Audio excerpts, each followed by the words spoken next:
Oh,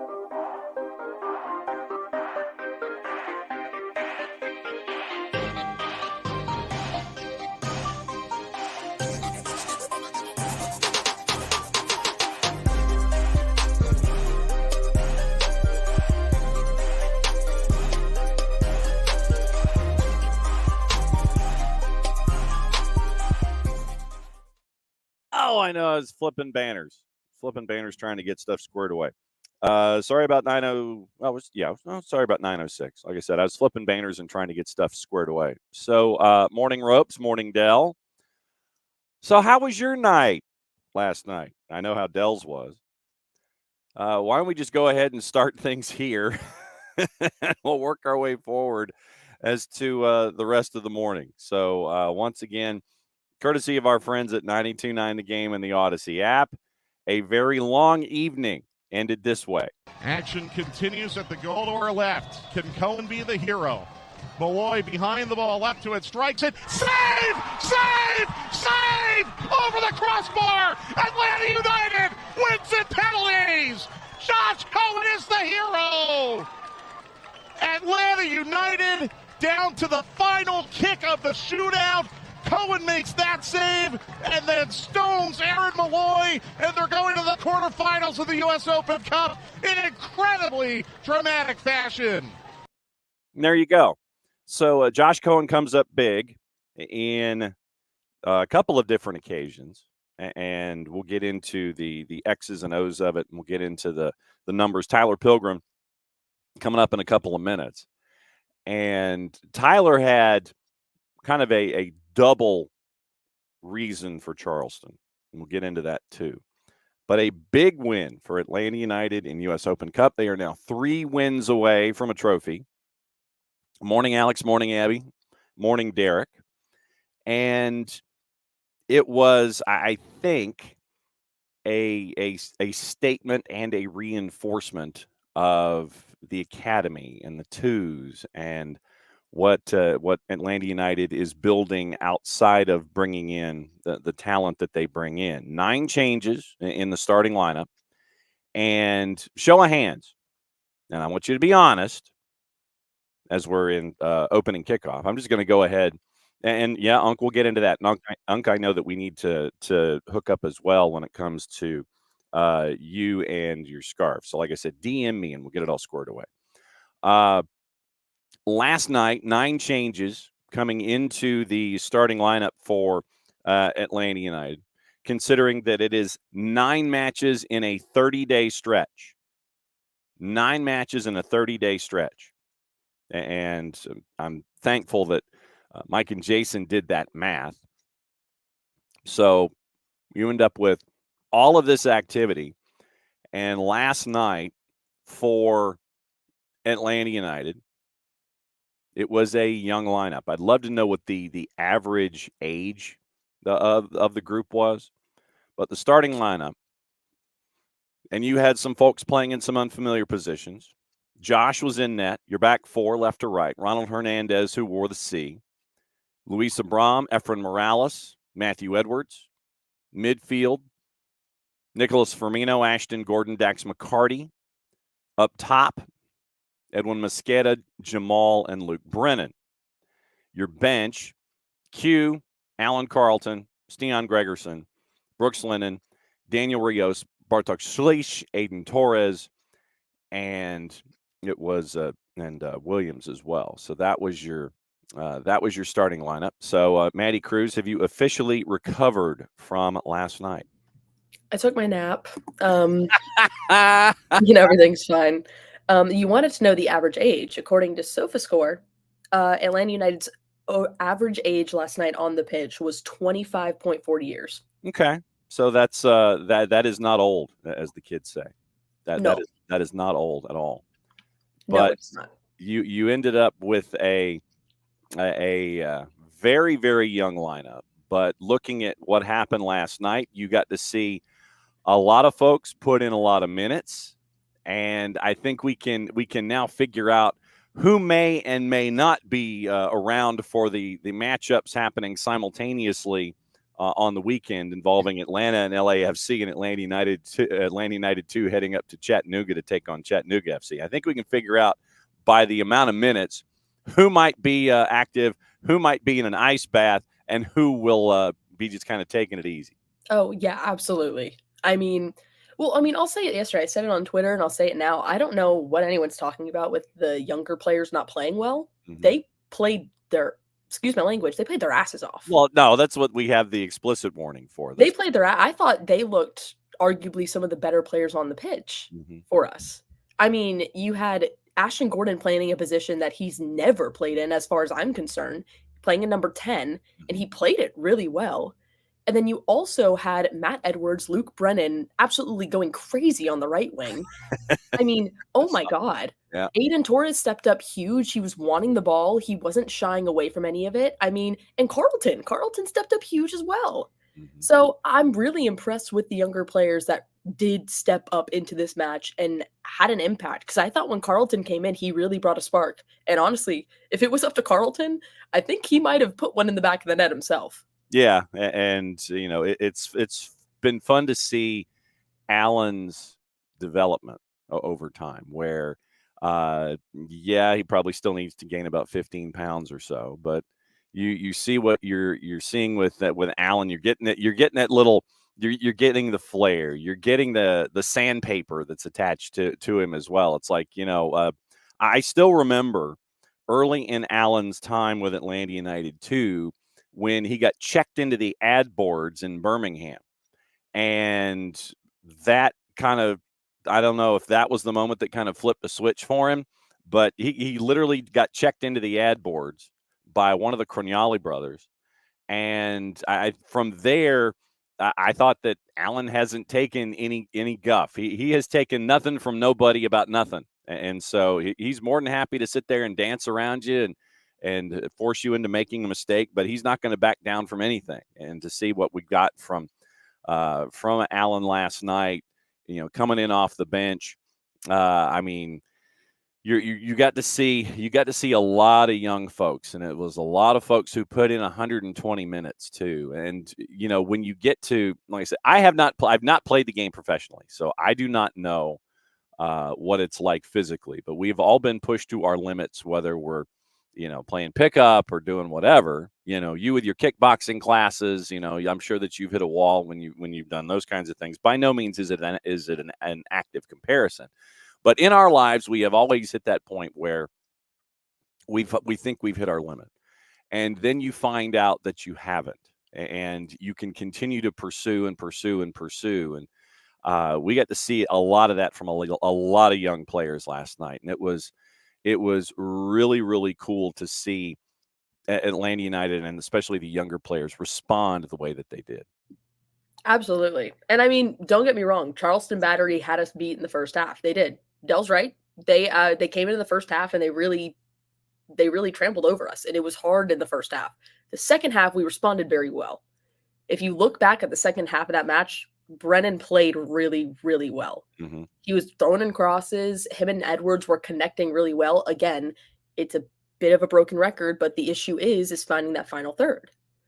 Is finding that last person knocking in the back of the net. That was the whole message the whole night. I'm not being biased by saying that Atlanta had great moments by saying the academy kids shined, but I think saying that all of the kids didn't play well, that's not correct, and you can't say that. So let's see the minutes that were on the board. By the way, Josh Cohen, no surprise, right? Punched an 8.7 last night on SofaScore. Ashton Gordon gave you 64. Bart Sleesh came in and in turn gave you, so now you're having me do math. So that's 64, so 26, and so 56 minutes from Bart Sleesh, 56 minutes from Daniel Rios. As Jamal gave you 64. Dax McCarty gave you 76 minutes. So Aiden Torres gave you 44 minutes. Brooks Lennon came in at the end. Luke Brennan gave you 86 minutes. So Brooks comes in, gives you 30. Same for Steon Gregerson, who came in on the Abram double switch as well. So Steon gave you 34 as he is getting to full song. And Alan Carlton coming in for Matt Edwards. So Alan Carlton gave you 30 on the night. So, I mean, it was really wild. I know that we're kind of processing things in 90 minutes and then another 30 after that. But Efren Morales, Matt Edwards comes in and gives you 100 minutes. Efren Morales, who, by the way, punched a 7.7 on SofaScore, went the full 120. Efra on the night, 6 clearances, 2 blocks, 5 picks, 2 tackles, 6 for 9 on his duels, had the 1 foul, 80 touches, 85% passing on those touches, had the 1 long ball as well. So Efra goes the full 120. Luis Abram goes 86. Ronald Hernandez at the back went the full 120. 4 clearances, a block, 2 picks, 2 dribbles passed, 2 for 6 on his duels, 87 touches, 75% passing, 3 crosses, 3 long balls on the day, 1 for 1 on his dribble. Nicholas Firmino had a 7.5 on SofaScore, went the full 120. 50 touches, 79% passing, 27 to 34, 1 long ball, 1 shot on target. And he was 3 of 4 on his ground duels, had another duel in the air. So 4 for 5 on his duels, fouled twice, 2 clearances, a block, a pick, and a tackle. So Nick goes the full 120. And we mentioned Dax, Luke Brennan on the day went 86 minutes, 67% passing, 2 for 3 on his crosses, 2 key passes, 1-2 ground duels, fouled 1 time, 1 tackle, 2 dribbles passed. Ashton Gordon, you mentioned Ashton Gordon. Let's go through Ashton's numbers real quick. Ashton Gordon, 64 minutes, 15 of 18 passing, in a position, as you said, he had not played. And so Ashton was in there, getting some work done yesterday. Edwin Mosqueda, by the way. Edwin Mosqueda went the full 120. 18 of 27 passing on 65 touches, 1 cross, 1 long ball. 10 of 18 on the ground for his duels. Obviously, he's not going to win anything in the air, but ended up 50-50 on his duels, 5 successful dribble attempts, fouled twice, 2 clearances, 3 tackles, and a dribble passed. And Jamal up top at the point of the spear. Jamal went 64 minutes as he's trying to get back to full song. So you had a lot of folks go 120 minutes, which is crazy when you think about it. And just absolutely wild. And it's going to be, like I said, it's to see with LAFC coming to town. LAFC took care of business with Loudoun last night, and they're coming to town, but they had first choice starters. Atlanta United did not. So we'll see what it looks like with LAFC coming to town, what their roster looks like versus what Atlanta United's roster will look like because of who they didn't play in addition to who LAFC did. Yeah, for sure. I mean, it's going to be you had guys who literally played 120 minutes, and then some of them are likely going to have to turn around and play possibly on Saturday. It's going to be rough. But I will say, it was so fun getting to watch Charleston Battery with the way that they play. Yeah. I really was impressed with Juan Torres. I thought there were moments where he was going to just knock it in the back of the net, Thiago Almada style, and just free kick it up. I was wow, he was nuts. Yeah. And he was a great player to watch. I really enjoyed watching him play. I'm going to have to keep an eye on him as the years go on because he was very, very good. Yeah, no doubt. And it would also help if I would send the link to everybody so they could jump into the show. Don't worry. That's why I'm here. I sent it, so you're good. Yeah. So it's I'm in the process of trying to get things done, punch things out, and all this kind of stuff. And so naturally, it's my fault that Tyler's 4 minutes late, and we're just sitting here. We're riffing on minutes and things like this, and it's just but no, this is where Tyler drops in. First and foremost, how was the birthday, sir, with the oddly colored beverage? It was good. That beverage was really good, actually. It's a 5-hour drive, so it wasn't bad. But we knew we were going to spend the night and hang out for a little bit near the beach and go to some cool restaurants and then head out to the game. And then today we're going to spend all day at the beach chilling. So it was nice. Okay. Now that you've had a chance to recover from the hangover of Atlanta United, we were talking about all the youngins and all the minutes that got put into play. And the one guy that we haven't had the chance to talk about was the guy between the sticks. But your observations now that we've had the sum total of about 11 hours to think about what just happened. It wasn't pretty football. No. And you would anticipate with the 9 changes and all of the younger players and the integration that it wouldn't necessarily be that, at least to start. Yeah, I mean, they came out, and I think everything about this, you have to preface it by saying, like, Charleston Battery is a good team. And I know we've been shouting it from the rooftops for a week now, 2 weeks, since everybody found out that the Battery is who Atlanta was going to be playing. But you have to give full credit to them because they came out, they played their game, and they executed it very well. And they, I mean, realistically, probably should have gone home with the win last night. You literally put this down to the final kick of the game. Josh Cohen is your savior, and you should be worshiping Josh Cohen. But, you know, I think the most cohesive the team looked was as you got into the second half. I think Nick Firmino came to life. You had some good sequences where it was a little less predictable. It was more through the middle when you could make it happen.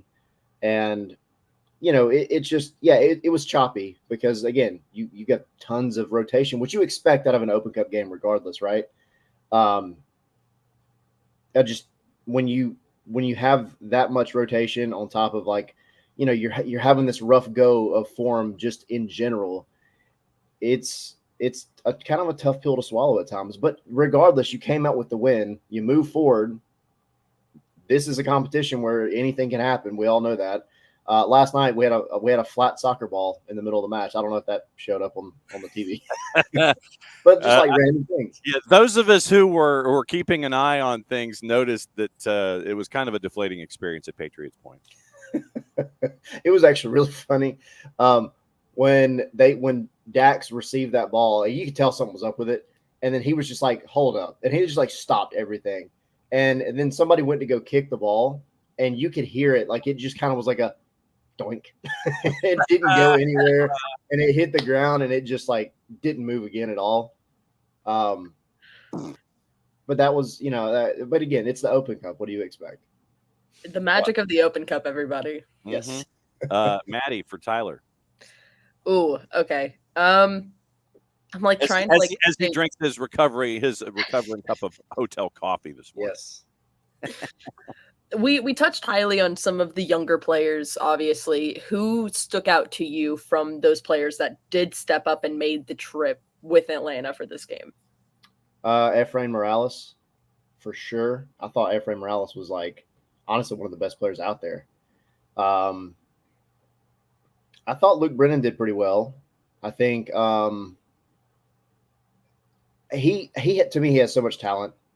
I think he just needs a little bit more experience. I think he needs to be a little more comfortable playing off his left foot, things like that. But I mean, I thought he looked pretty good. When Alan Carlton came on, I thought he gave you some pretty solid minutes. He's slippery, and he was fun to watch. And even the crowd, the Charleston crowd was like keeping an eye on Alan Carlton when he came on. The moment he came on and started kind of doing some stuff on that near wing, he was impressing a lot of people. So Ashton Gordon got put out of position. I'm not gonna fault him a whole lot. Like, he gave you effort, but again, it was just so choppy with the mixture of a starting lineup and things like that. But who else am I missing? Because there was a lot. You got Edwards, you got Torres, you got Gordon. Matt Edwards was solid. I think him and Luke Brennan are, I don't know if I said Luke Brennan or Brooks Lennon a minute ago. I'm that tired, but I was talking about Luke Brennan. But Luke Brennan and Matt Edwards, I thought their connection, especially coming out of the half, was really, really good. And maybe it was more so because they were right there next to me and I could hear them. I was right on top of that wing. But they were communicating. They seemed to be more on the same page. And, you know, Matt Edwards is going to go far, I feel, with this club. And if not with this club, he's going to make the jump at some point. So I think you got a lot of good performances. I just think it was not cohesive because, again, you got players that don't play together much and they have very minimal minutes together. and it's going to take a while for that engine to get turned over, and you kind of sit there and it's like, okay, I'm hearing a noise in the car. You take out the ball peen hammer, you sit there and you hammer it a little bit, and then the noise quits, Yeah. And so then you end up what you get. And I would also say, and Dell probably can back us up on this, Ben Pierman's lack of desire to go to his bench until the extra 30 minutes. The 2:15s was finally when Ben Pierman decided, yeah, okay, I probably need to pull some dudes and bring in some folks off the bench to get me through that final 30 minutes, because I think that Pierman probably was banking on getting a goal in that first 90 where he wouldn't have to turn the engine, where he wouldn't have to turn everything over, and then he doesn't get the goal, and then he's like, okay, how much more can I manage with these guys, and am I getting anything out of them? I think I better start subbing now. And so with a team that doesn't necessarily have a deep bench, he finally had to put his cards on the table and was like, yeah, I kind of need to pull my starters who haven't been giving me anything, and I've got to bring in folks off the bench to give me fresh legs. Yeah, and that is the eternal struggle of a coach. It's not as easy as it sounds. You think, all right, well, you go into a match, and when things aren't going the way that you want, and it's definitely different too in a match where you're going to go to extra time and potentially penalties, because all of that comes into your thought process. But I'm glad he didn't, because I feel like had he brought on maybe some other fresh legs a little earlier, might have caught Atlanta by surprise, and we'd be having a different conversation right now. I was actually kind of laughing because Jackson Conway and others, again, I'm right kind of behind that bench on that side. And Yep. Jackson Conway probably did like 6 miles of just warm-up running. Just nonstop. Like from like the midway through the first half all the way until he was subbed on in like the 118th minute or whatever it was. Yeah. And then found out that, I mean, kudos to him for burying his penalty. But he's coming off an injury. So like, I don't know that he was probably one that you wanted to have to put in. And it's kind of baffling that he even made the bench. But also, if you don't have enough players, right, to fill out a bench and do what you got to do, again, it's none of that's an easy process from a head coaching perspective. Maddie, what else is on your mind with Tyler as he sips his hotel coffee this morning?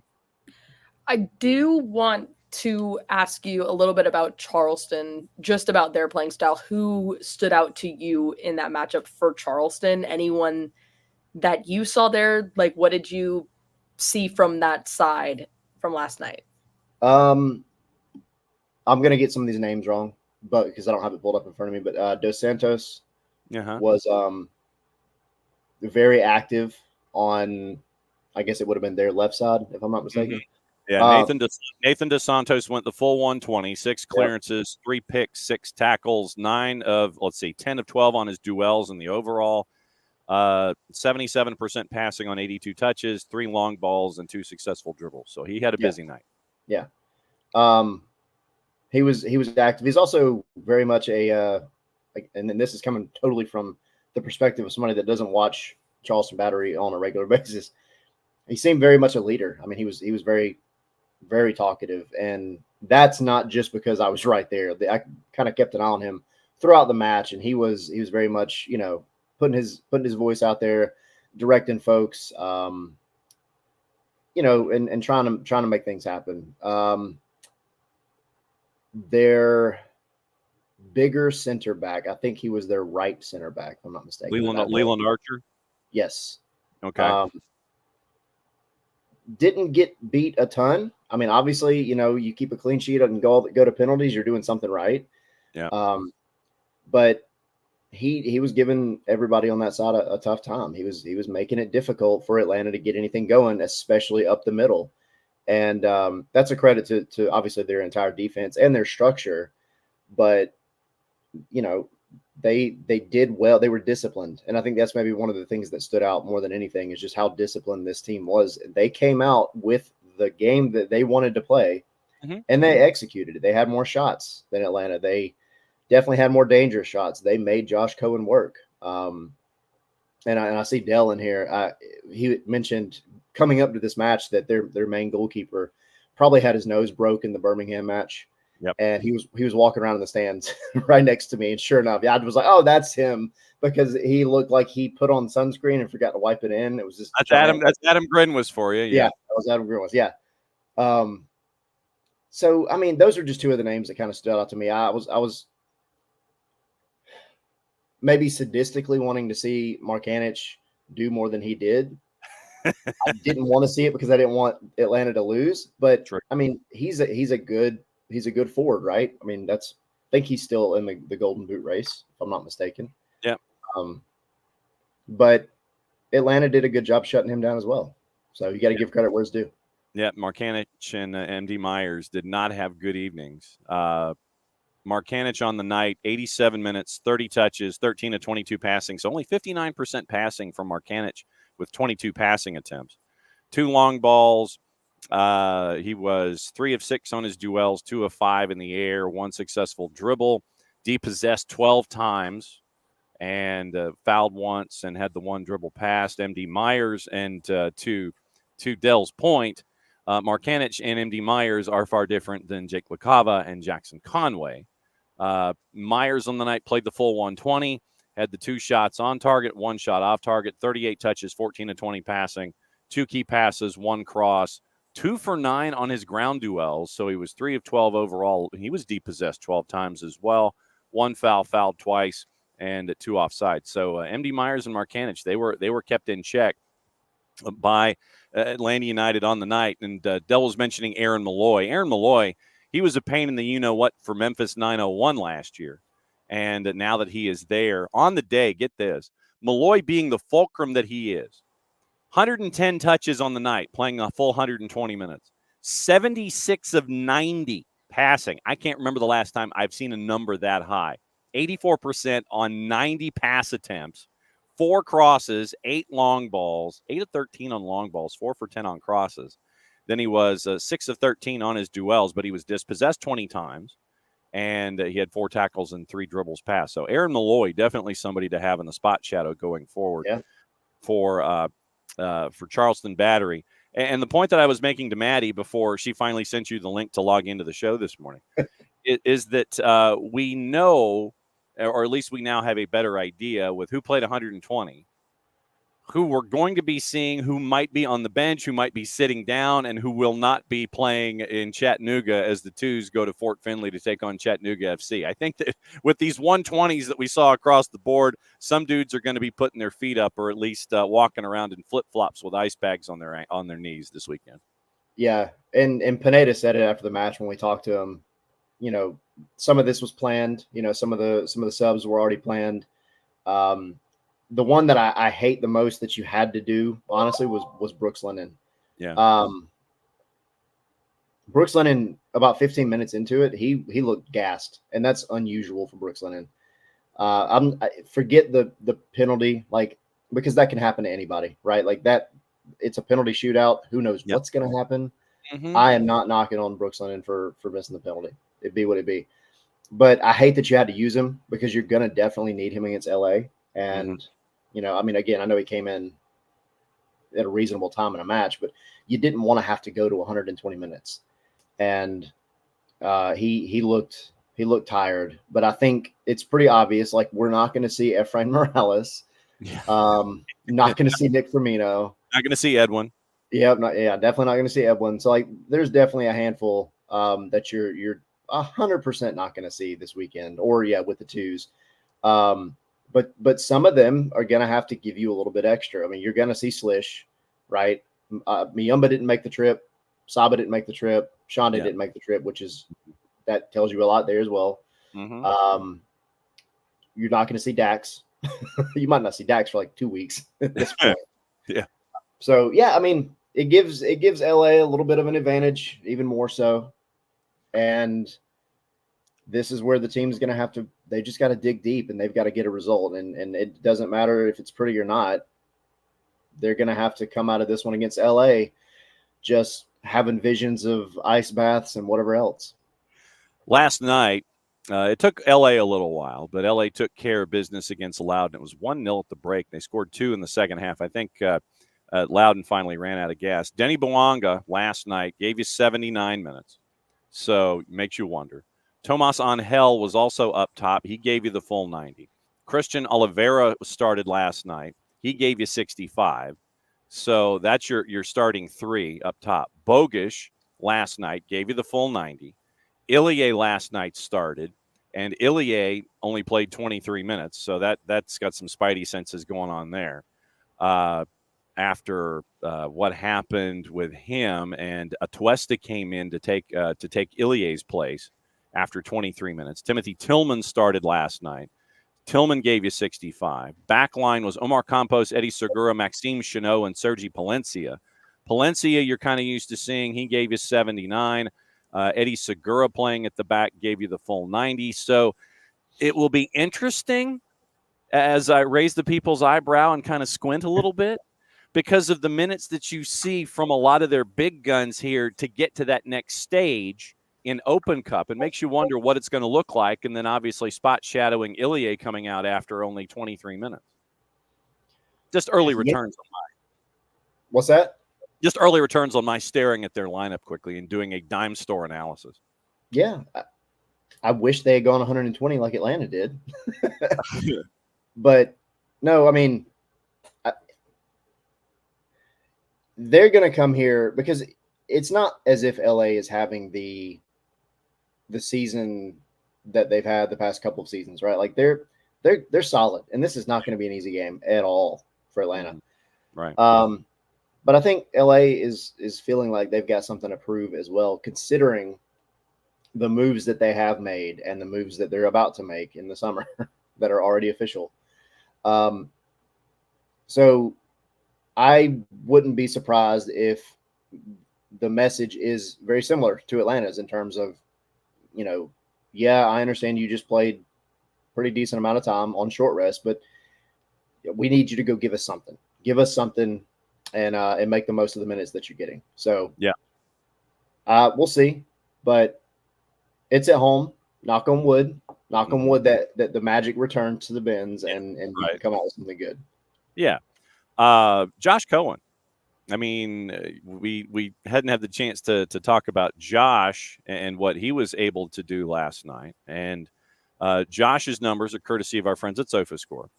4 saves, 1 punch clear, 1 high claim, 3 saves from inside the box, 2 saves in the shootout, 60 touches, 41 of 44 passing, 93%, 5 of 8 on his long balls, 2 clearances. He actually won a ground duel and was fouled 1 time. So a very, very busy night for Josh. And Josh continues to sit here and have folks sit there and Josh is going, hi, how you doing? Very, very active last night from Josh. Another solid performance.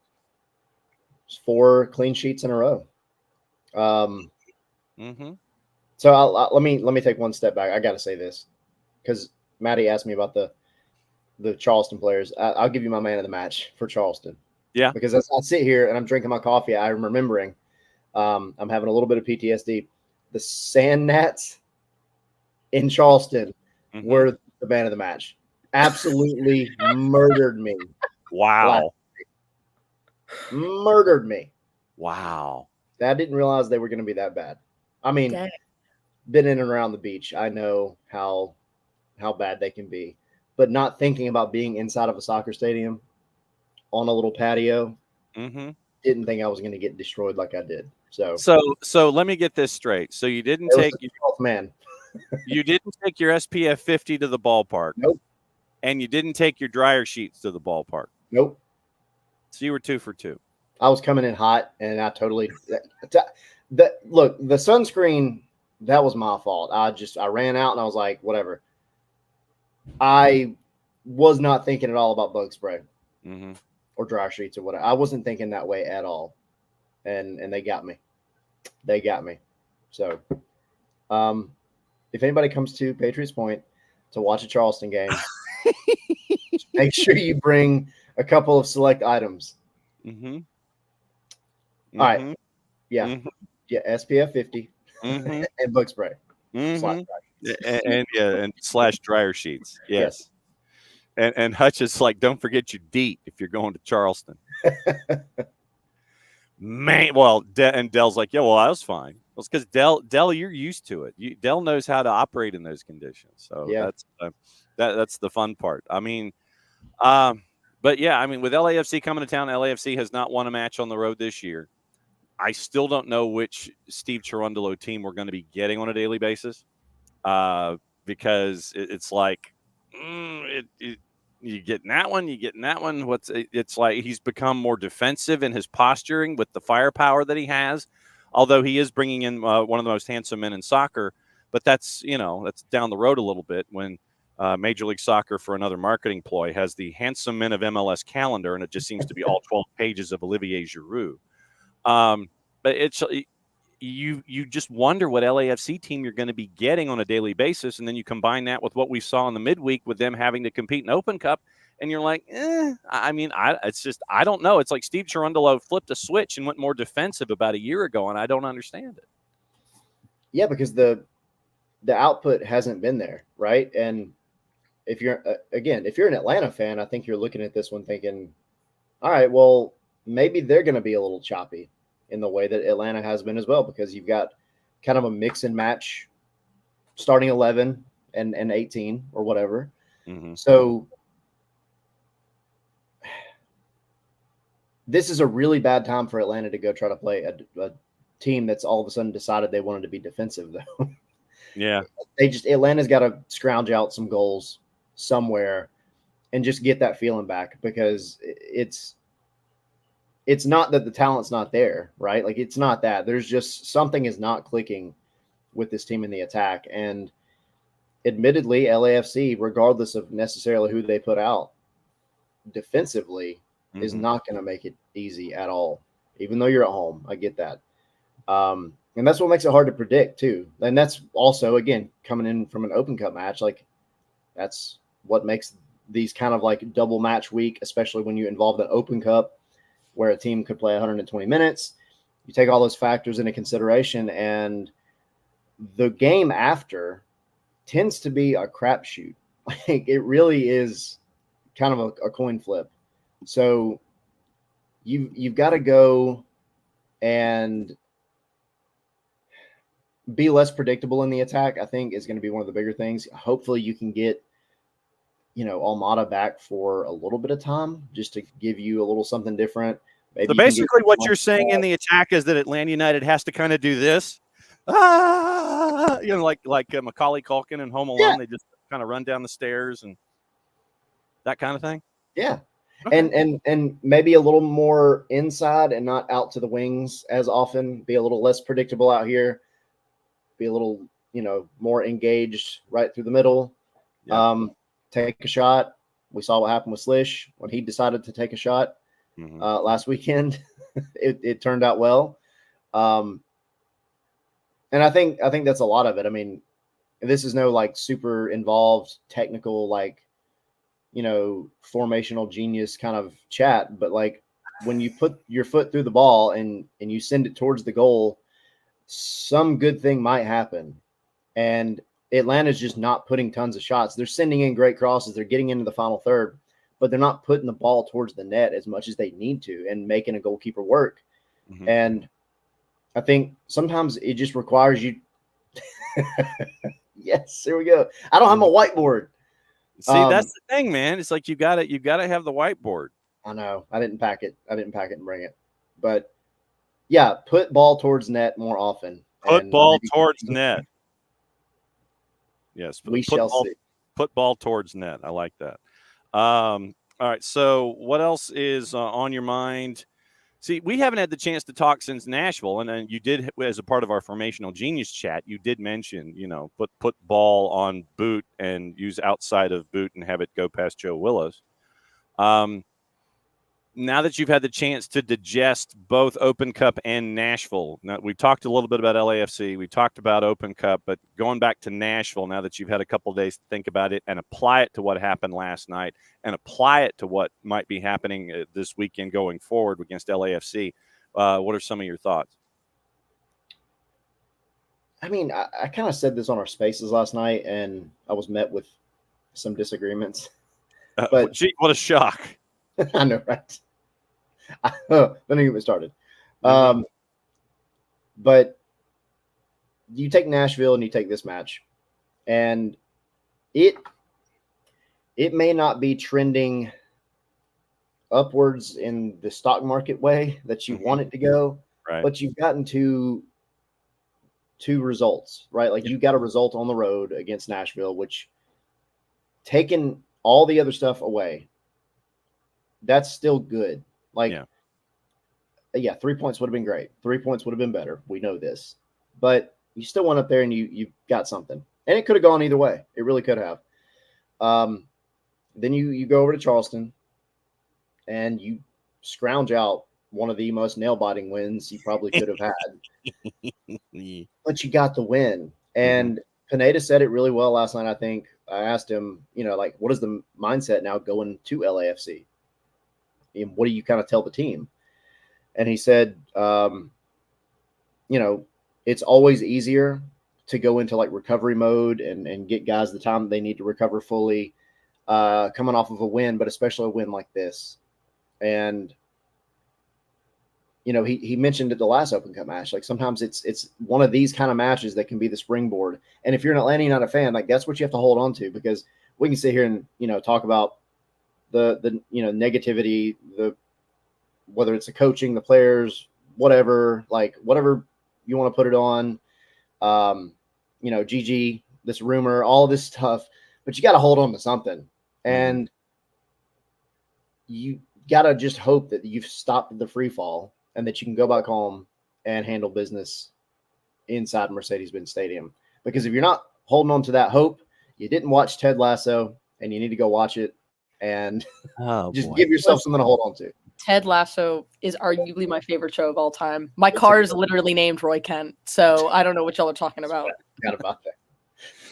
Oh, wow. I love that show. It is so good. Yep. So basically, so let me get this straight. So Tyler, on Saturday afternoon, you're going to find a way to sneak into the locker room and put a Believe sign right in the middle of the locker room for Atlanta United. Is that how this is going to work? I will plaster that sign all over the locker room.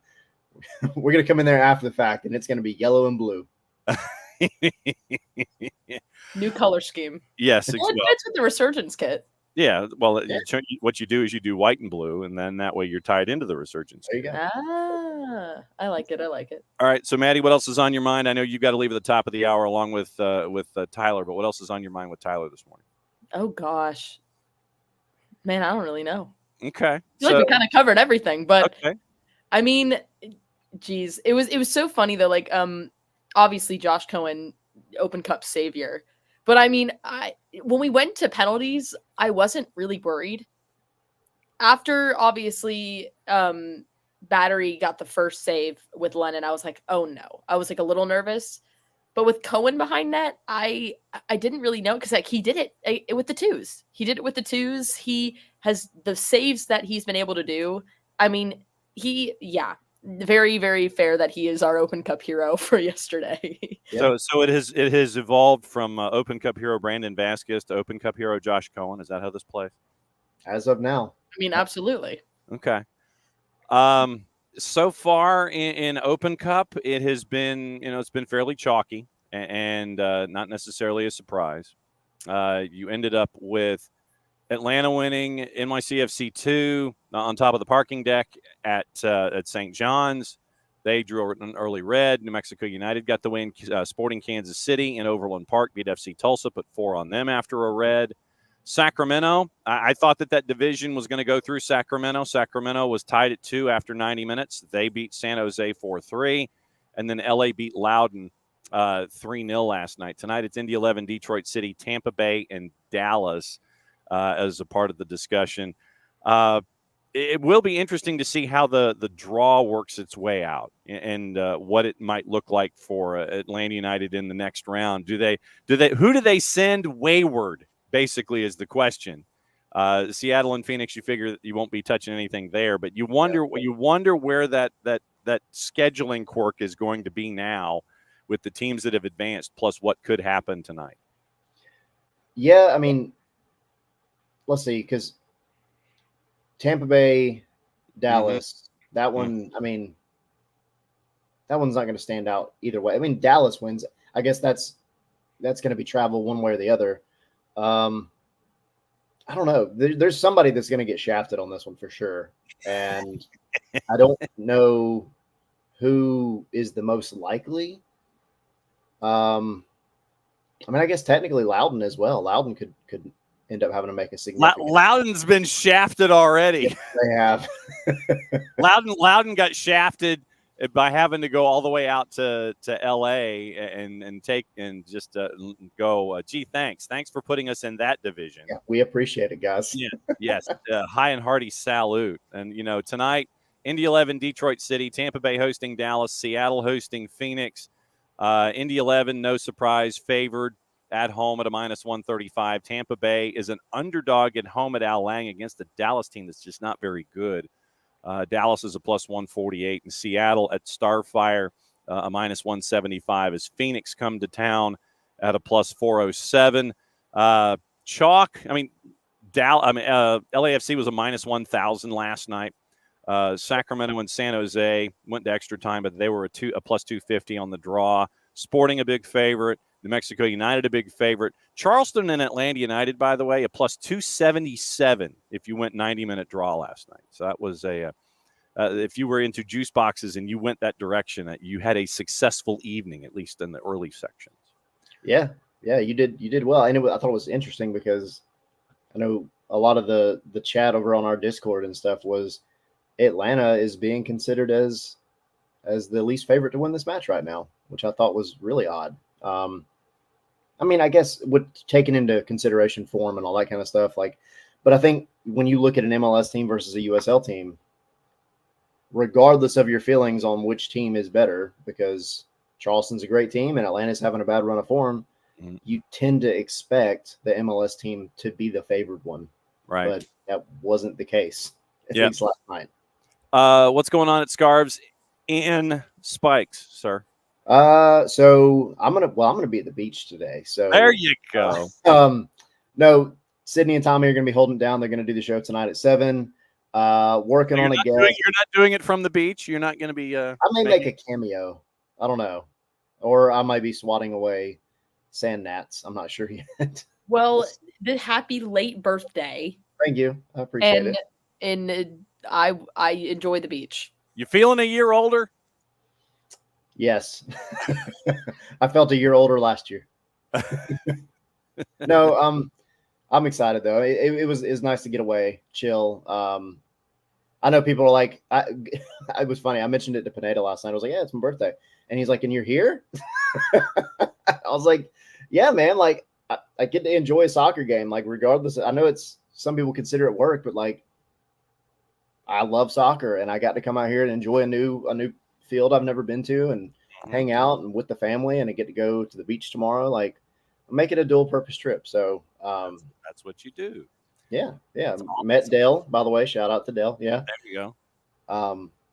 But yeah, I mean, it's a fun time. It was a good time. And all about emotional capital and making sure that you can sit there and it's like, well, we did this. I think I can do this. It's all about the dollars in the jar and the dollars that you can take out of the jar. Yeah. And I got some good seafood. Seafood. Yeah. Okay. So yeah. Other than that, though, yeah, we got the show tonight, or they got the show tonight, and then we'll be back at it on Saturday. All right. So we will see you on Saturday. Just have fun, my friend. Congratulations on another lap around the sun at 364.97 Earth days, and we will see you when you get back. Just make sure that you spend quality time and dryer sheets and SPF 50. Dryer sheets and SPF 50. Remember that. I go look for a sponsor in both of those things right now. There you go. Yes, exactly. All right. Be well, my friend. We'll see you soon. All right, see y'all. All right. And that's Tyler. And so the mug was the styrofoam cup from inside the hotel room. And the coffee was hotel coffee. And so he's enjoying the dual purpose trip to Charleston. So it's a good time had by everybody that is a last name of Pilgrim, I would believe. Absolutely. And listen, sometimes that hotel coffee, very good, especially after when you need it the most. Very good. Huh. Okay. I've never gone down that road. I've always in those situations, the boss is always packed because that way you get your coffee and you don't have to worry about it. You're just at the mercy of the heat, the hot water, either in the hotel room or at the snack bar. That's the only thing that you're at the mercy of if you bring your own coffee. That's how it swings. Before you go, I know that we've got to address what both Fabrizio Romano and Tom Bogert have put out this morning involving Gigi. Safe to say that there is more that we don't know than what we do, but what is being published is from a combination of either. That Cruz Azul came to Atlanta United with an initial $6 million offer for Gigi. According to Fabrizio Romano, the word that he used was that the player is keen to the move, whatever that means. And so keeping an eye on this, Atlanta United said no to the $6 million offer. Gigi, remember, was a $4 million purchase, and all of the bells and whistles and dotted T's and crossed I's before Gigi came in. So we'll monitor that. What we know is that there was an initial offer turned down, and keep an eye on your sources. When it comes to this kind of information, literally it is, we don't know what we don't know. But we did see, obviously, the published reports from both Fabrizio Romano and Tom Bogert. Romano is an overseas tier 1A+ source. Check your sources, check your sources, check your sources in these situations. But yeah, so there are rumblings with Gigi and Cruz Azul. Yeah, and he's a very, very credible source, so I believe that there might be some offers going out from Cruz Azul for sure. But I think people are getting hung up on he's keen to the move. We see that a lot in a lot of these transitions. That's also a lot of just times agents saying like, hey, they're considering it, because obviously you consider every offer you're given. But I mean, he did say only 2 weeks ago that Atlanta is his home right now, and that's what it is. I feel like that there's definitely an offer there. I think there is something. He's open to it, but I think keen to the move, I don't think we should be too hung up on keen to the move, because unless it comes from Gigi himself, we don't know anything. Yeah. So, like I said, we don't know what's going on behind the scenes. We do know what published sources are saying, and so obviously we'll keep an eye on that. Could be, and I'm just going to put it out, it could be a busy summer for Atlanta United on a couple of different fronts involving some of the bigger name players. But just take the information that is out there and file it away, put it in like a file folder someplace. And as more information is added to the discussion, put that in the file folder as well. Don't sit there and be heavily reactionary about the first piece of information, even if it is a tier 1 source. So take what we've seen, put it in a folder, put the folder in the filing cabinet, and then continue to add to that folder as we go. But those are over the last day plus, and then Fabrizio Romano's report this morning. Something to keep an eye on, but like I said, we don't know what we don't know. And we do know that Cruz Azul made an offer. Atlanta United said no. And don't be surprised if Cruz Azul decides that they want to come back and continue to have these kinds of discussions. So Thiago Almada at the Olympics, and with Gigi being the man at the front of the spear for Atlanta United, something to keep an eye on. You have to go because you got stuff to do, right? I do have stuff to do. I'm a little. Today's a little busy. But hey, I wouldn't have it any other way. Yep. So Maddie's going to practice. She's going to go catch up with folks with the Twos, because the Twos have Chattanooga on the weekend, and also later today, extended programs are up in Kennesaw. Where is the Perch? Is that the football practice field that's tucked away off on the top section? Yeah, so if you're looking at Fifth Third, there's that road that you take to kind of go out. It's not the main entrance that's right by the gates to get into the stadium. If you go down the other way, like if you're leaving, if you keep going, if you go out, you take that left. Literally, your next left is the Perch. Okay, so it's the American football practice fields that are up off of that thing, like you're about to go under 575, but you don't. You stop, you turn left, you go up the hill, and it's up in there. Yeah, it's up in that area. I didn't know it was at the Perch, actually. Yeah, that was what I think that's what the release said. So So I think it's going to be at the Perch, and we're going to be catching up with extended national teams, and the CP national team is practicing, and they've got a camp together before things pick up for them in November. So Maddie and I are going to catch up. I just saw David's comment. That's really funny. Okay, so David can't figure this Maddie out. I don't know what other Maddies we have. Baffling take on hotel coffee quality being high. Then the extremely mature and measured response about not reading too much into Keen. Listen, I'm a woman of many traits. Let's just say that. Yeah. No, listen, I might be done with college, but I'm still in the college mindset. If I get free coffee, I'm taking it. Well, but yeah, that's why I said college age take is what David Yeah, has. that's true. It is true. That made me laugh. That was really funny.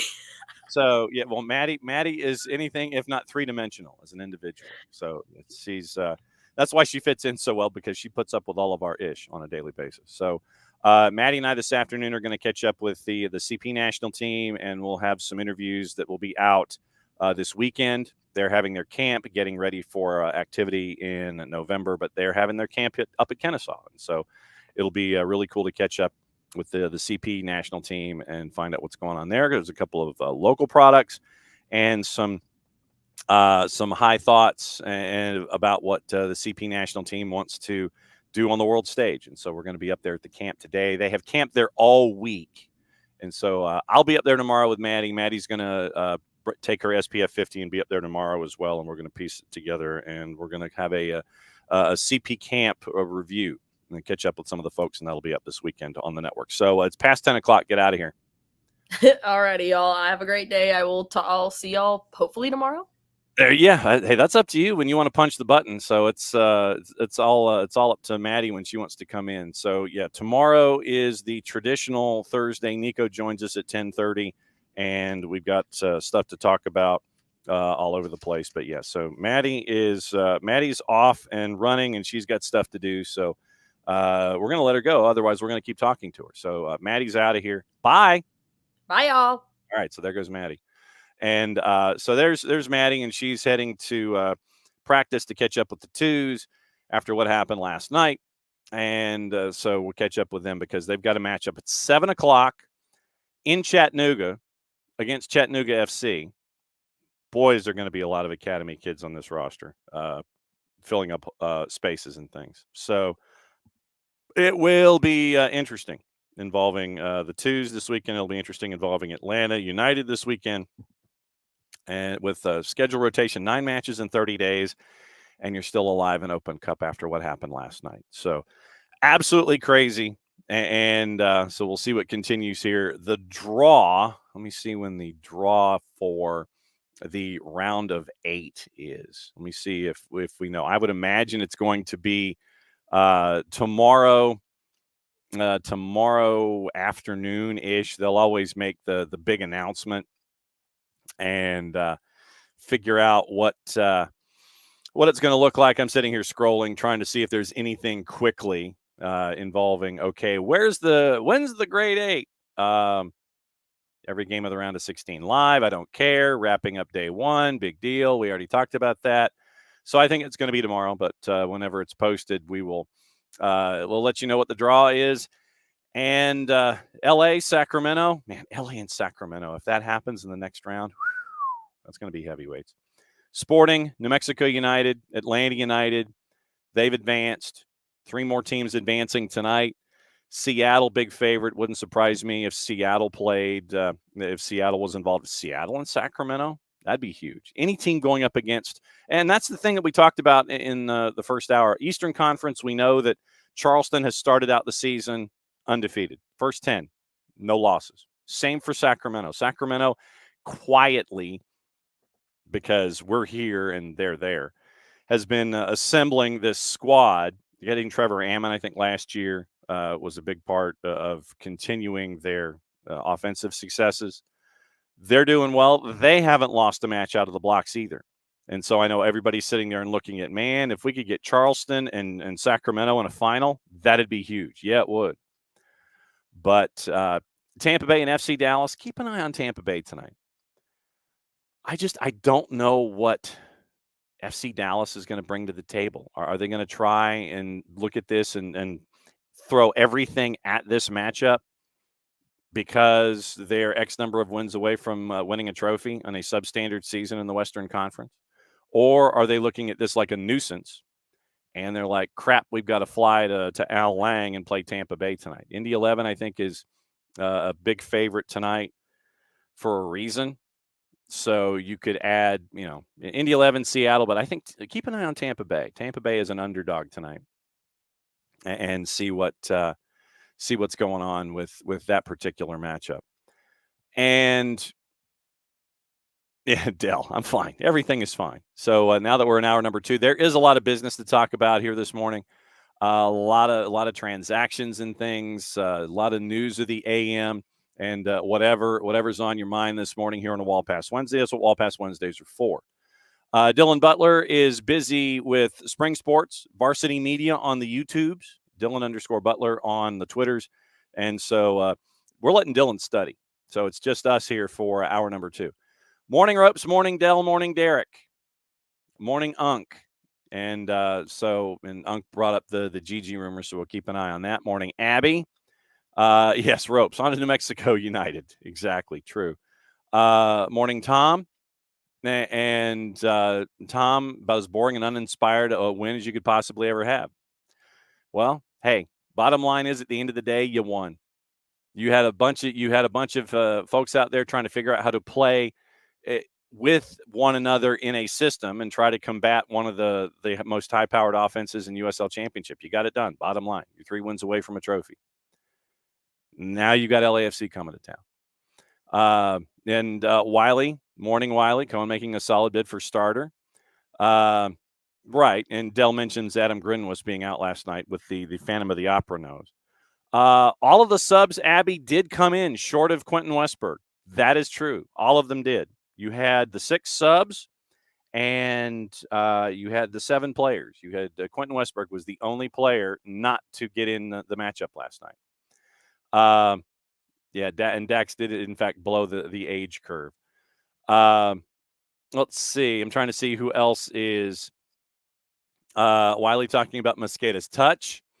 And like I said, I mean, Edwin played 120, so Edwin gets to recover. And I think that we found out a lot about what's inside players, meaning in here, the fortitude with a lot of players having to play 120, especially the younger guys. So that's something that you file away and that you learn as a player and that you learn as someone who chases stories and looks at the team on a daily basis. Let's see. So, yeah. Oh, there it is. My phone. There we go. Yeah. Well, and Ropes. Yeah. Separate and apart from the result. The ref had Jason apoplectic. Understandably. I don't know. I mean, literally, and Jarrett said it was like looking at a 20-sided die. I didn't know what I was going to get from this guy. I legitimately didn't. And he had no rhythm in his calls, and it was intriguing to say the very least. It's like, okay, oh, that's a foul. That's not. You're going to let him play. You're not going to let him play. You're going to do. He was all over the place. Giving yellows for things and then not giving yellows for things. It's like, so when a United player gets yellow, but Chris Allen doesn't. I mean, he was unpredictable, and having a center ref in a situation like that in a match that is in a competition that is a not one game knockout, that I don't know if that's the kind of influence that you want to have, but that was who drew the particular matchup. And I mean, he was off the rails for both sides. Yeah, and Dell mentions that it was weird he was helping stretch out players. Absolutely, he was. Ropes, let me get back to you. Because one of the best coaches of all time, Washington Sentinels, Jimmy McGinty. We got, you tap your chest with your notes. Tap your chest with your notes. You gotta have heart. That's what you had. But I don't know who who would be the starting quarterback versus Shane Falco though. Ropes is on watching on YouTube. John Roper, resident Evertonian fan. He's one of our A-listers from the absolute beginning. But yeah, you gotta have heart if you're a Washington Sentinel. Abby wonders if he's got a physical therapy degree. The ref, yeah, man, it was just weird seeing him stretch players out in the second, and I want to say it was in the added 30. It's like, okay, that's awfully neighborly of you, but yeah, it was just strange, man, to see that. Then let's see, 20 shots to 12. Well, and you did have a keeper cramping, and so he's cramping in that, and you were out of subs, so you couldn't have swapped out even if you wanted to. And I think that when you have a keeper who is either cramping or lands funny or what have you, hey, make him run, make him go from side to side, side to side, side to side. Let him dance. Absolutely, let him dance. And Michael Valverde's in this morning. Morning, Michael. What's alarming is the fact that the whole is worse than the sum of the parts, no matter which lineup takes the field. Dell, definitely a drop-off from Arkanich and Myers to LaCava and Conway. And let's see. David says, I will say the give and go with Edwards and Brennan for the diving header delivered to the back post was great. Brennan's ball back to Edwards to deliver the ball was fantastic. Absolutely. Missed some of the headers, and you wonder how snake bit you are in front of the net right now. Let's see. So, morning, Uncle. Morning, Dell.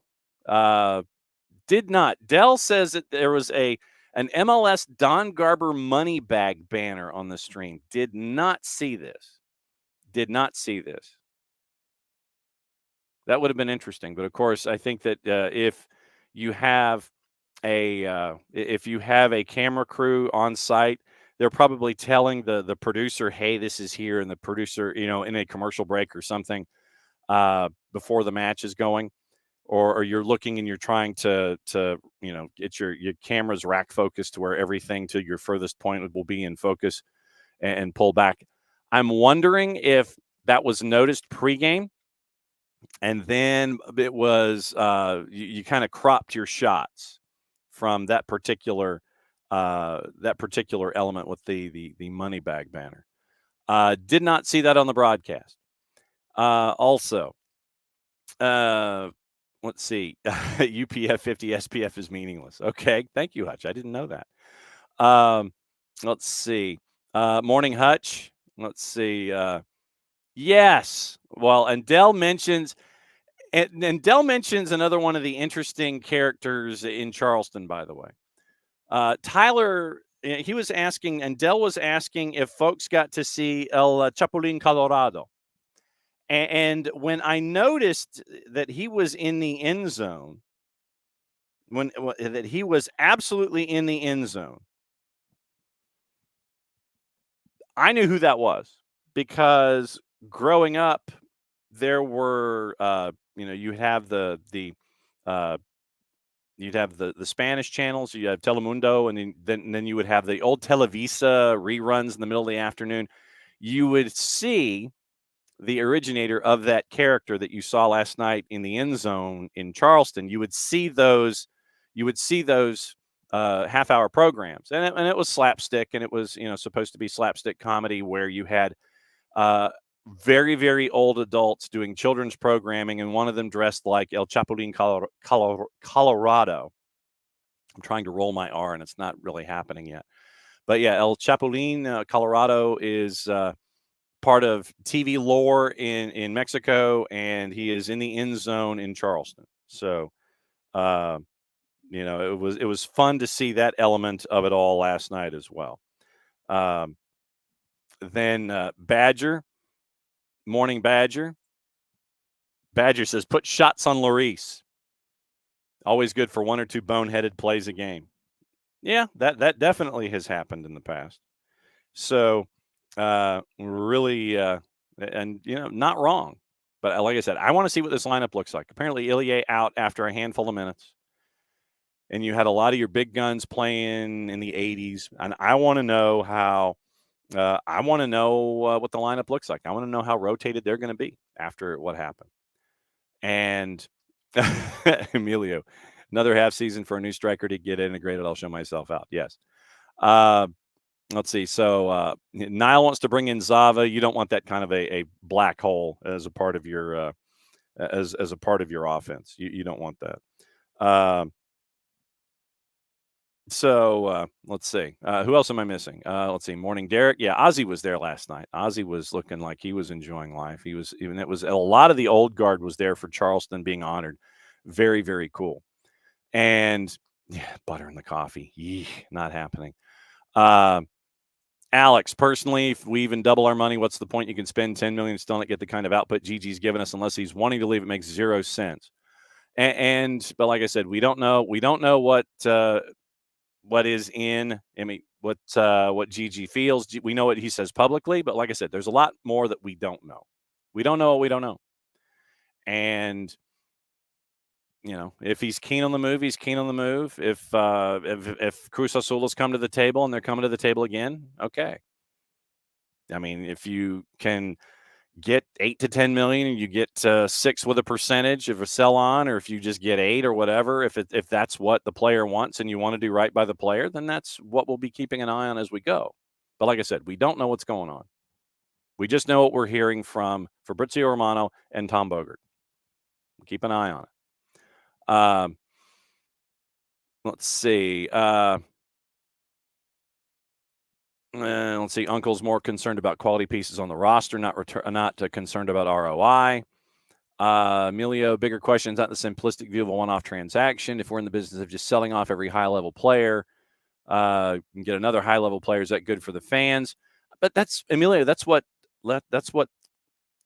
this is. This is not the baseball that we grew up with. This is not Al Kaline, Lou Whitaker, Alan Trammell. It's not that way. If teams are looking at investments, if teams are looking at players, if players are looking at opportunities, it's not it's not Yogi Berra, Whitey Ford, Ed Kranepool, and I'm trying to think of references of the Mets and the Yankees because that's where you grew up. It's not Posada. It's not Posada, Pettit, Mariano Rivera. It's not that. This sport on a global scale is not that. Some folks will integrate growth from their academies and bring in younger players, as we're seeing with Atlanta United, and do that from the back. What Atlanta United's ideas have been is develop talent, and if they want to stay and they want to be a part of it, then that's a part of the player's own DNA. But if there are places that are interested and the player wants to sit there and see what life is like outside of a certain geographic footprint, then that's what they do. Players go and play all around the planet. Some players want to stay. Some players, that's just a fact of life. Some players want to stay where they are. They're comfortable where they are. They enjoy the life that they have. Some players want to go and they want to travel the world. Soccer, by definition, is not Kranepool, Posada, Pettit, Jeter, Rivera, Kaline Trammell, Robin Yount. That's just soccer's not that way. So if players see the globe as a place that they would like to sit there and venture to, then you want to do right by the player, whatever that is. If the player wants to stay, and you do right by the player. The player wants to go and see what other frontiers are out there, you do right by the player. But all we know right now is what we're told in 280 character app world, plus whatever Tom Bogert has written. Have you noticed that The Athletic is now in New York Times font? That little subtle bit of marketing. That's just how it is these days. If a player wants to stay, he stays. If a player wants to go, you want to do right by the player, whatever they want to do. So we've seen Romano. We've seen Tom Bogert. So there you go. Yeah, and Del, we haven't even gotten into Mauricio Pochettino. We'll get into that. There's new owners at Inter Milan. There's the carousel. So yeah, we got 45 minutes to get into all this stuff. So there we go. All right. Let's see what else. Oh, I didn't see it. Okay. So okay. I mean, and I had a 55-inch screen, Tom. I didn't see it. I mean, maybe because I was focused on what was going on, but I didn't look in the upper right-hand corner. So okay. You saw it. I didn't. You got better eyesight than I do. And it looks like Dell has posted it to the 280 character app. Did not see that. Did not. Okay. Thank you. Thank you that I didn't need to roll my R for Colorado. Thank you. Yes, Dave Kingman. And Emilio says he's not looking for Al Kaline. Soccer just about churning and just making excuse we need time to integrate, which is really just a lie because it's just kicking the ball down the field, making money, not about winning. Soccer is not about churn. All you got to do is look at Manchester City. And yes, I know the economics of the example are probably off to the scale. So I think that, Emilio, next time I see you, we probably need to have something along the lines of a long discussion. No, but, I think that Tom, I think that Tom says don't expect guys to stay here 10 years, but if your business model is more selling on players for profit than trophies, the fans lose. Then let me posit this with that particular point. If your morning four card, if the business model is more selling on players for profit than trophies, then that's on you. I mean, successful if that's your stick, that's your stick. Atlanta United isn't just a business model of selling players for profit than trophies. But if someone's going to come knocking on your door, it would be naive of you to say no. I think we could all agree on that. If you develop talent, the way that this sport is, if you develop talent, and so that's like I said, and four card is getting into the idea where Garth said that Arthur wants trophies, and you get there how you get there. If it's developing young talent, and this is where I think Atlanta United has that medium ground. It's not just where you're like a Messi and Friends, or you're like an LAFC, or those kinds of clubs where you see the international talent, you want to sit there and it's time for Derek to laugh, navigate in and around the salary cap.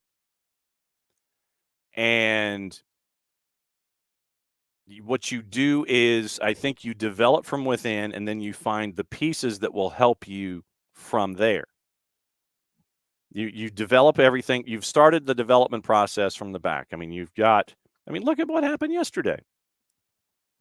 We've seen Efren Morales develop, and center back U continues to flourish. Noah Cobb continues to grow with what he's going. Then you end up with you got Noah Cobb, you got Efren Morales, and you're seeing this wave of players coming through to help you out. But then what you do is you end up adding folks that can help you in the positions where your growth from the inside is, if your crops are center backs and defensemen and keepers and things like that, then what you've got to do to make sure that people come to your storefront is that you've got to fill in those spots. And that's where all of the attacking comes to mind, and the attacking defenders and such, and filling in those pieces from what you don't have, from what you're developing from the back. So, Blank says he wants to win trophies instead of setting records. And I can definitely understand that. And so, there are different ways to do it. And we don't know. Four card, we don't know. Four card's asking if Gigi out-ish for real. We don't know. Like I said, we don't know what we don't know. We've been talking about it for like the last 15 minutes or so. More like 20. Fabrizio Romano, Tom Bogert said this is what's happening. Georgios Giacomakis publicly has said that he loves being here. Fabrizio Romano has said that the player is keen to the deal, whatever that means. So, like I said, we don't know what we don't know. We have information from two sources publicly, two reporters saying one thing, but we know what Gigi has said publicly. But like I said, we don't know what we don't know. We don't know what's going on behind the scenes. So we'll see. But it should be an interesting summer for Atlanta United. Really should. And so we'll see what the two Tier 1As have to say about it. And Tom and I, that the next time we talk, we will definitely be having a longer discussion than we will have on the show, because the show ends at 11:05. And we got a lot of other stuff to get into. Let's see. This morning, now we haven't even gotten into Mauricio Pochettino. We didn't even get into that yesterday. Pochettino out, and it appears that Mauricio Pochettino was the one who kind of laid it out. He was like, yep, here's the deal. I think it's probably best if I move on. Oh, and by the way, the draw for the next round, courtesy of Doug Robertson of the AJC, 10 o'clock tonight. So when the West Coast games are fading, then that's what we'll do. So keep an eye on that. 10 o'clock tonight. 10 o'clock tonight is the draw, and we'll find out what's going on. But get this. According to the Telegraph, with Mauricio Pochettino's stock may have increased, according to Jason Bird at the Telegraph, after leaving Chelsea. What's next for Pochettino? Manchester United and Bayern Munich possible. Spurs unlikely. Jason Burt says that it was a risk for him taking the Chelsea gig. No risk now. Club stock has fallen. Pochettino's has risen. And maybe in the decision to mutually part ways, a sense that he has decided amid his understandable frustration, it's time to quit while he's ahead. So Pochettino will regret maybe not accepting the offer from Villa. Understood that at the time, Pochettino decided to hold out for a Champions League club, irony being that Villa's won now and Chelsea's not. But he can walk away from Stamford Bridge. More than £1 billion have been spent, but no manager would have wanted to assemble this outfit. Crippling injury list, bloated squad, molded them into a team, appears to have been treated with a degree of disdain when it comes to what happens next. 5 victories to finish the campaign with just 1 defeat, the 5-0 loss to Arsenal in 15 league matches, changed the dynamic. The fact he had to, and this is Jason Burt, the fact he had to undertake an internal review with not 1 but 2 sporting directors, Paul Winstanley and Lawrence Stewart, was farcical in itself. Logically, it's an indictment that Pochettino's leaving. Header, Pochettino was never the problem. Clear takeaway from watching Chelsea is they're a well-coached team despite being a wholly unbalanced squad. Pochettino was not and never was the problem. They would have been nowhere without him this season.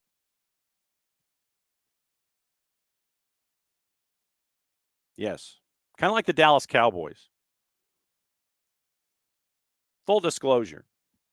I was looking at Dallas television the other day. And everyone in Dallas television, especially during the National Football League season, is wondering what the hell is going on with the Dallas Cowboys. Is it the coaching? Is it the players? Is it whatever?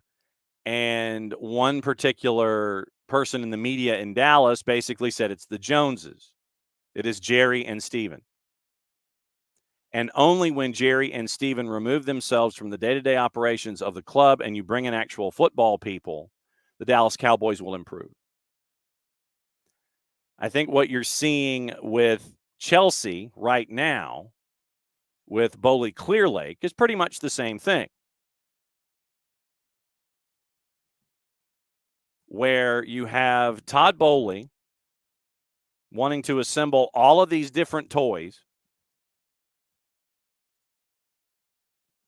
And it's like, ooh, I want that, I want that, I want that. It's like he wandered into Sharper Image and is like, I want that. I want the remote controlled helicopter. I want the vibrating easy chair. I want the metronome. I want the internal. I want the blue water self-contained waterfall. I want the radio operated pet. I want this. I want this. I want this. It's like literally Todd Bowley wandered into Sharper Image and said, I want to buy the most expensive stuff in the store. I want the 98-year-old bottle of wine. I'm not going to open it, but I want it. And I think it's the same thing. I really do. Todd Bowley has a very expensive toy. And he wants all of the pieces to be a part of his expensive toy or like his club or whatever. I think Chelsea are the Dallas Cowboys right now in their current form. The only way that things will get better with Chelsea is if Todd Bowley leaves it alone. And he won't do it. He won't do it. So what you've got right now is a guy with a club spending a boatload of money, and he wants to bring in all the toys, and whoever they bring in as manager is stuck with those toys. Mauricio Pochettino pieced it all together, especially late in the year when they were all healthy. Had that run of 5, had the one loss, so he wins 5 of the last 6. And he's just like, yeah, I got to go. So now Pochettino's back out on the market. Who does Chelsea bring in? And this literally is like Roman Abramovich all over again, except it's just a new owner. Where and this was the first time that I could think of where the manager was like, I don't think I should be here. Instead, in the Abramovich era, they were the ones who were doing the firing. You have a situation with Bowley Clear Lake where Mauricio Pochettino, after having a multi-person review, is like, yeah, I probably need to go. No, I don't think I need to go. No, Emilio, if Gigi and Almada go, Pineda will say he didn't have a consistent roster, deserves an extension or a new contract. What would you do? Let me phrase it this way. And Nick pretty much phrased this point. It was going to be, if I was Garth,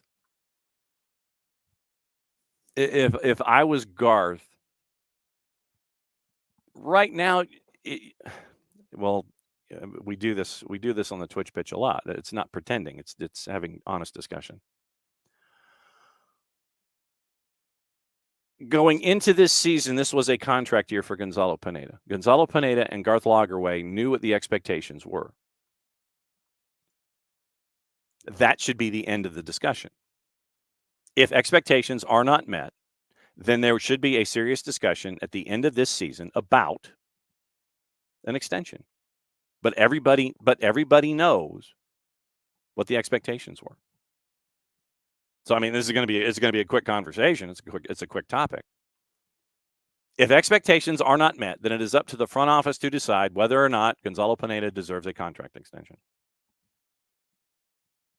So there you go. Literally, that's it. Last year of a contract. Expectations being what they are. Did you meet expectations? A, yes. B, no. I don't mean to make it sound as simplistic as that much of a multiple choice test, but did you meet expectations? If expectations were met, then there you go. That should be the end of it, yeah? I don't know if there are other fees, Del, but it's just like you pay out the balance of the contract, which whatever that is for this season. So, but I also think that it speaks a lot of the players that regardless of competition, Wiley, that's what Garth said. Expectation was a home playoff game, so that'd be a 4 seed. So expectation coming into the year was a home playoff game. Going into this season, all things being equal, 100% healthy with the roster that was constructed, I could see that. That has not happened to date. So, you know, right now, the way things are, look at the standings. Eastern Conference. To get to the 4 seed, right now you're 10 points out of 4th. So that's the work you got to do. But yeah, no, home playoff game, 4th seed. So we'll see what the attendance. Dell has been in the 30s.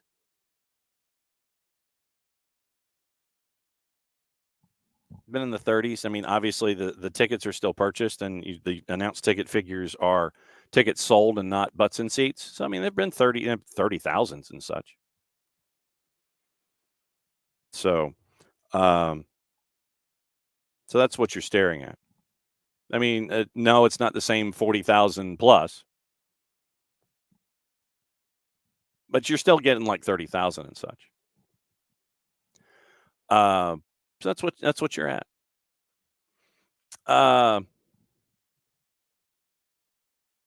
Sorry, I'm staring at breaking news involving Graceland. Okay. Other news. The women's national team, Emma Hayes, put out her first squad. And UEFA has confirmed the venues for the 26 and the 27 European finals. Puskás Arena staged the European 2 years, and in 26, and San Siro is going to host it in 27. So we got that news this morning. Squad announcement for Scotland. As you know, we have teams that have been laid out over the last couple of days. It'd be nice if my, if my phone would behave and I could actually like look at information. But if you're only just going to jam up and lock up, then I don't want anything to do with you. So, okay. So also, Inter Milan. We talked about this with Nick occasionally. Inter Milan. U.S. fund Oaktree has assumed ownership from Suning. This is from Agence France Presse. This happened before the show this morning. Inter Milan entered an uncertain new era after U.S. fund Oaktree took control of the Serie A champs following outgoing owners Suning defaulting on a debt worth hundreds of millions of euros. Oaktree announced they had, quote, assumed control of Inter after the non-repayment of a 3-year loan to Inter Milan's holding companies that matured on the 21st, yesterday, with a total balance of $428 million. Suning and President Stephen Zhang relinquished control of Inter to Oaktree 3 days after the team were officially crowned champs for the 20th time. Suning borrowed €275 million at over 12% interest 3 years ago to pay staff and players during COVID, and putting up their controlling stake in the club as collateral. Inter have ended up in the hands of Oaktree in a manner similar to the way Elliott took control of the local rivals Milan back in 2018. Elliott became Milan's owners when Lee Yong-hong was unable to repay a loan he'd taken out when he bought the club from Silvio Berlusconi's Fininvest the previous year. Oaktree, which manages $192 billion in assets, said they're committed to working closely with Inter Milan's current management team partners, the league and governing bodies, to ensure the club is positioned for success on and off the pitch.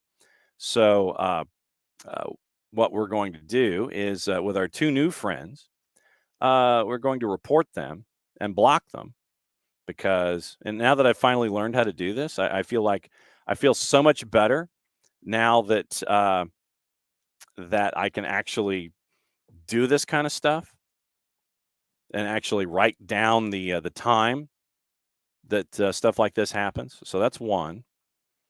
Now, Triton Ionov, whoever you are, you're going to get reported and blocked as well. So spam, nothing like doing this on live radio and live TV. Because if I don't do it now, then I'll forget to do it later. And submitting my report, blocking the user. And there we go. Oaktree also suggested a period of belt tightening might be on the way. Never heard that before. Saying they would work toward Inter's long-term prosperity with an initial focus on operational and financial stability. Posted losses of €85 million, following even heavier losses of $140 million and €245.6 million in the previous 2 seasons, partially or fully closed due to pandemic. Zhang had widely been reported as negotiating a further €430 million loan with another U.S. fund, PIMCO, to pay off Oaktree and complete extensions not just for Martinez but for Barella and Inzaghi. Deal never materialized. And Zhang, who hasn't been to Italy in over a year and lost a court case with China Construction Bank over personal debts of 320 million euros, quietly ended his presidency after blasting Oaktree for jeopardizing the financial stability. So there you go. That just does not that doesn't look good for Inter. But so that's a slight piece of the news. Yesterday, also on the news and notes on the board, it was Emma Hayes announcing her first squad, and it was a couple of new faces. And Bart, I'm sure, will talk about this on the Soccer for US POD. 23 players for matches against Korea Republic at Dick's Sporting Goods Park June 1st, and then moving to St. Paul for the June 4 match at Allianz.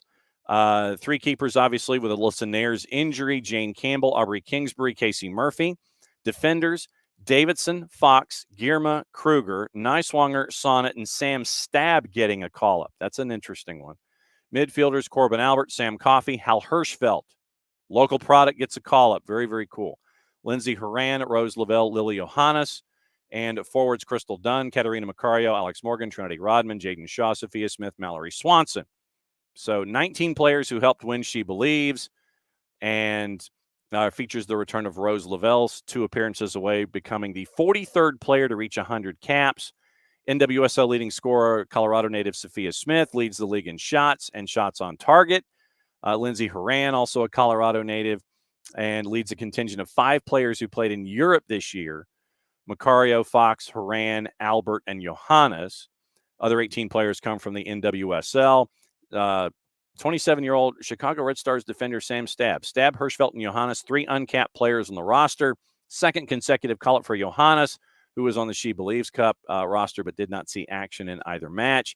3 training players who will not be on game rosters but will train with the team during camp: Olivia Moultrie, Croy Bethune.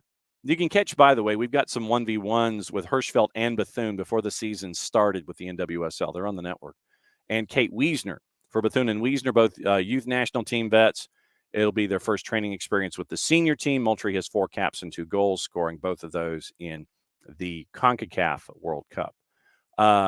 Speaking of extended national, the deaf national team, coached by Amy Griffin, selected 18 players for the friendly against Australia, part of that doubleheader June 1st on TV. Very, very cool stuff there. True TV, Universo, Max, and Peacock. And headlining the roster, 3 all-time appearance leaders and co-captains: Kate Ward from Atlanta, Sydney Andrews, and female deaf player of the year Emily Spreeman from Fountain Valley, California. 27 goals and 23 appearances. Checking the roster for any others, Beth Barbiers, who has 3 caps, is also from Atlanta. She's going to get she's a part of that roster as well. And so Kate Ward and Beth Barbiers on the roster for the deaf national team. Very, very cool stuff. Because remember, they're a part of that doubleheader that's going to be on television, and it's going to be very, very cool to see that come forward as well.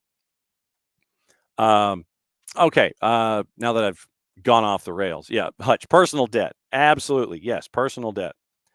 I'm trying to see what other news is out there this morning.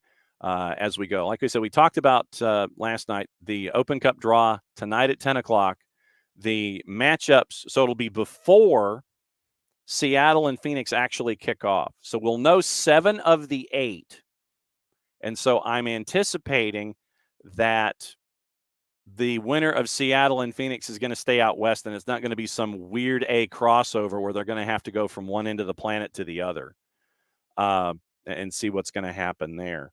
So we'll see. We'll see how that works its way forward as well. Final selections. Everton is still interested in Benfica's Florentino Luis. They had a 30 million euro offer rejected in January. He's got a 120 million euro release clause.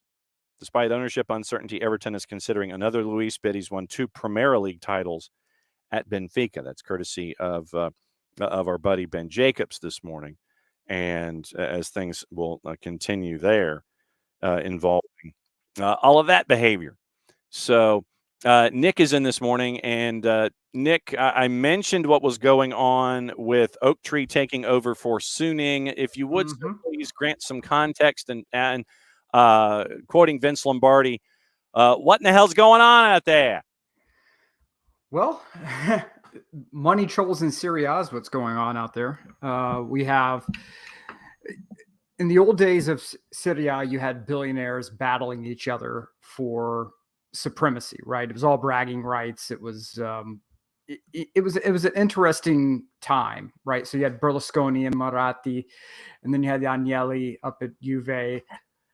And then when financial fair play came along, the billionaires got out. They just said, yeah, we know what the economic realities are of this. And so we're not going to be able to do this, and we need to step away. And they did. Mm-hmm. Berlusconi for different reasons. He was kind of occupied. Yeah, Berlusconi was rather occupied with legal challenges, shall we say? Yes. But then you had these new groups of owners coming in, especially those from the Far East, and you had a major issue with mystery money that people claimed was there and really wasn't, and people who claimed to be rich, and those claims were tested and oh, by the way. Yeah, and oh, by the way. But so whenever you were purchasing these teams, you had people who received additional financial backing. So Elliott Fund was backing Young Hong Lee in his purchase of AC Milan.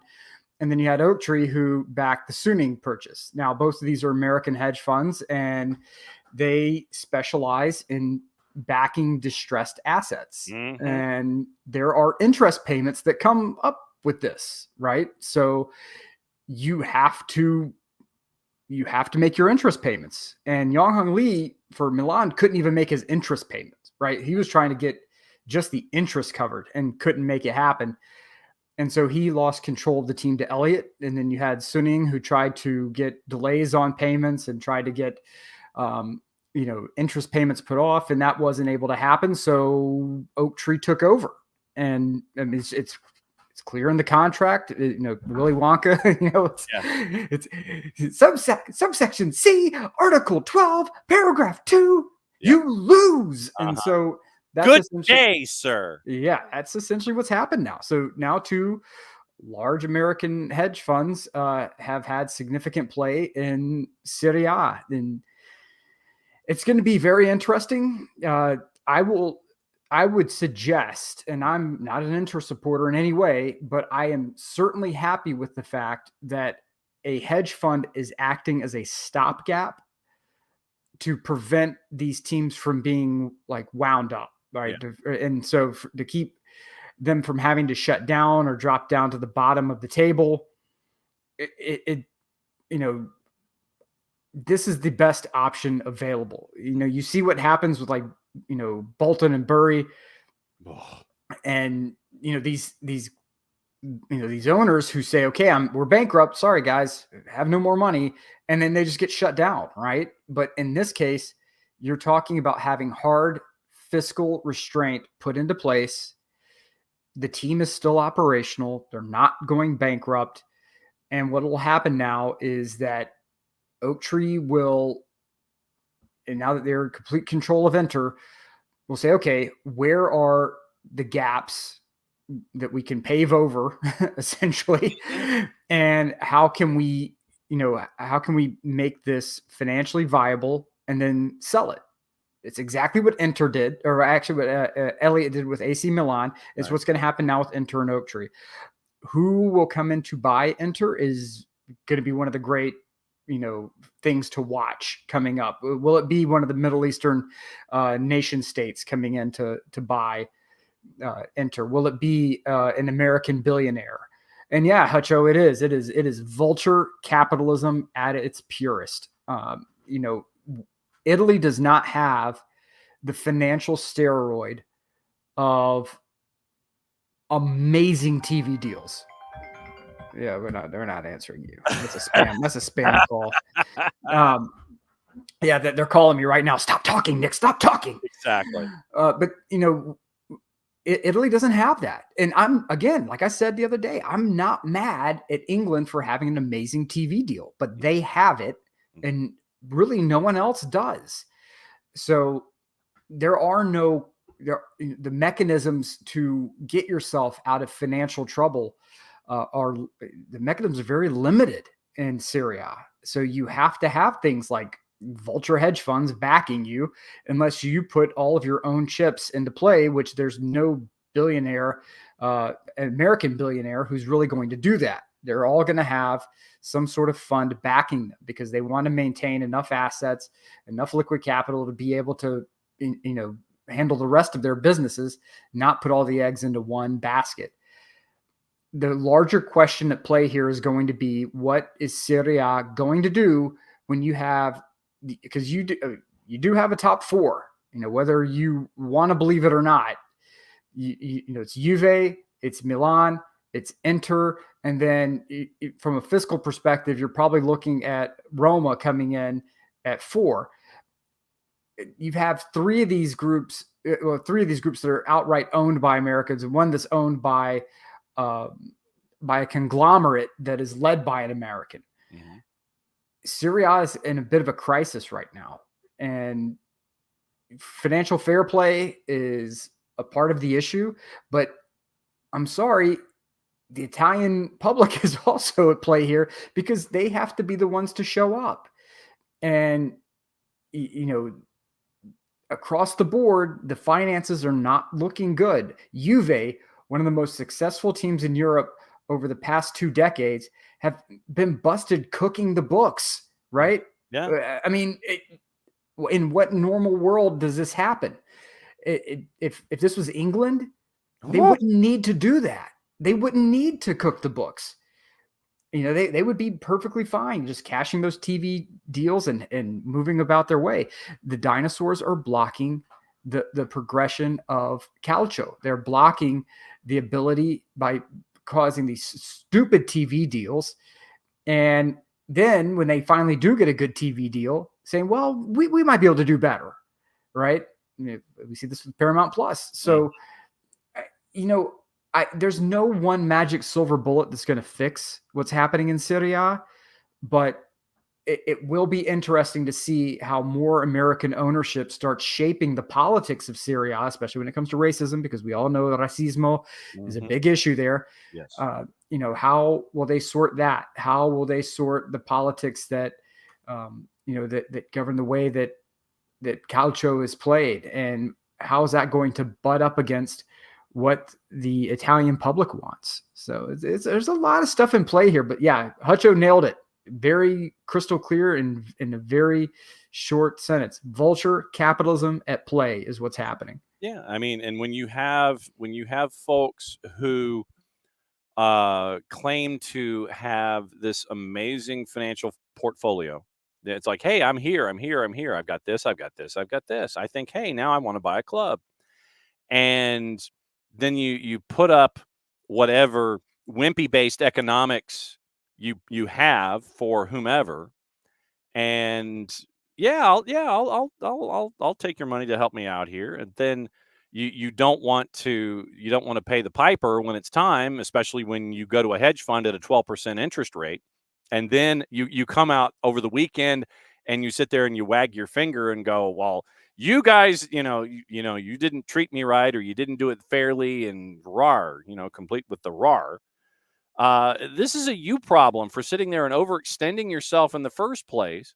And when AFP mentioned that Suning tried to go to another hedge fund to get money to pay off the original hedge fund, that should be a blanking red flag. Yeah. So you can be asset rich and cash poor. Uh-huh. And so that is what it's looking like here. They have assets. They just don't want to liquidate assets to pay their bill. And whether that's because they had projections that said that the assets will be worth more down the road, or because they don't want to drop the curtain to expose the real situation here. Everything at that level of finance outside of the nation state guys is a confidence game.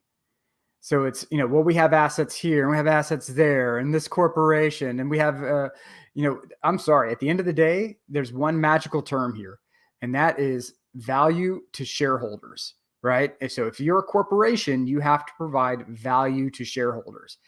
You can't do the confidence game to infinity and back, right? Because at some point you have to, especially if you do business in America. And this is a little secret trick that I'm going to give to all of our sales reps that listen to the show. If you, and this is coming from someone who used to do Fortune 500 sales, every publicly traded company in the United States or that does business in the United States has to put out a form called Form 10K, right? Form 10K is how the company assesses risk. Right. So if you're trying to find pain points for a company, all you got to do when you go to the annual report is go to Form 10K, and they will break out. Okay, we are looking to expand into the Far East. We are going to, these are some challenges. We think we may go up against Chinese investors. We may go against, cybersecurity attacks. We may go against physical security attacks. We may be over leveraged in some of our real estate acquisitions. We may need to look at that, rising cost of rent, et cetera. All of these things are listed in Form 10K. And if you're listening to this and your eyes are glassing over, trust me, that's what they want to have happen. They want your eyes to glass over whenever you're looking at Form 10K. But 10K is a cheat sheet. And what happens is whenever you are a conglomerate and you go seeking funding, these funders, these hedge funds are going to go right to Form 10K, and they're going to say, okay, looking at our giant global map here and where this company has assets, what's the likelihood? What's the chance that these guys get themselves into hot water? And if you're doing business, if you have a lot of liquidity in the Far East, it's going to be pretty damn high because your cash is directly tied to a central planning committee. And if you piss off that central planning committee, your access to that liquidity is going to be gone overnight.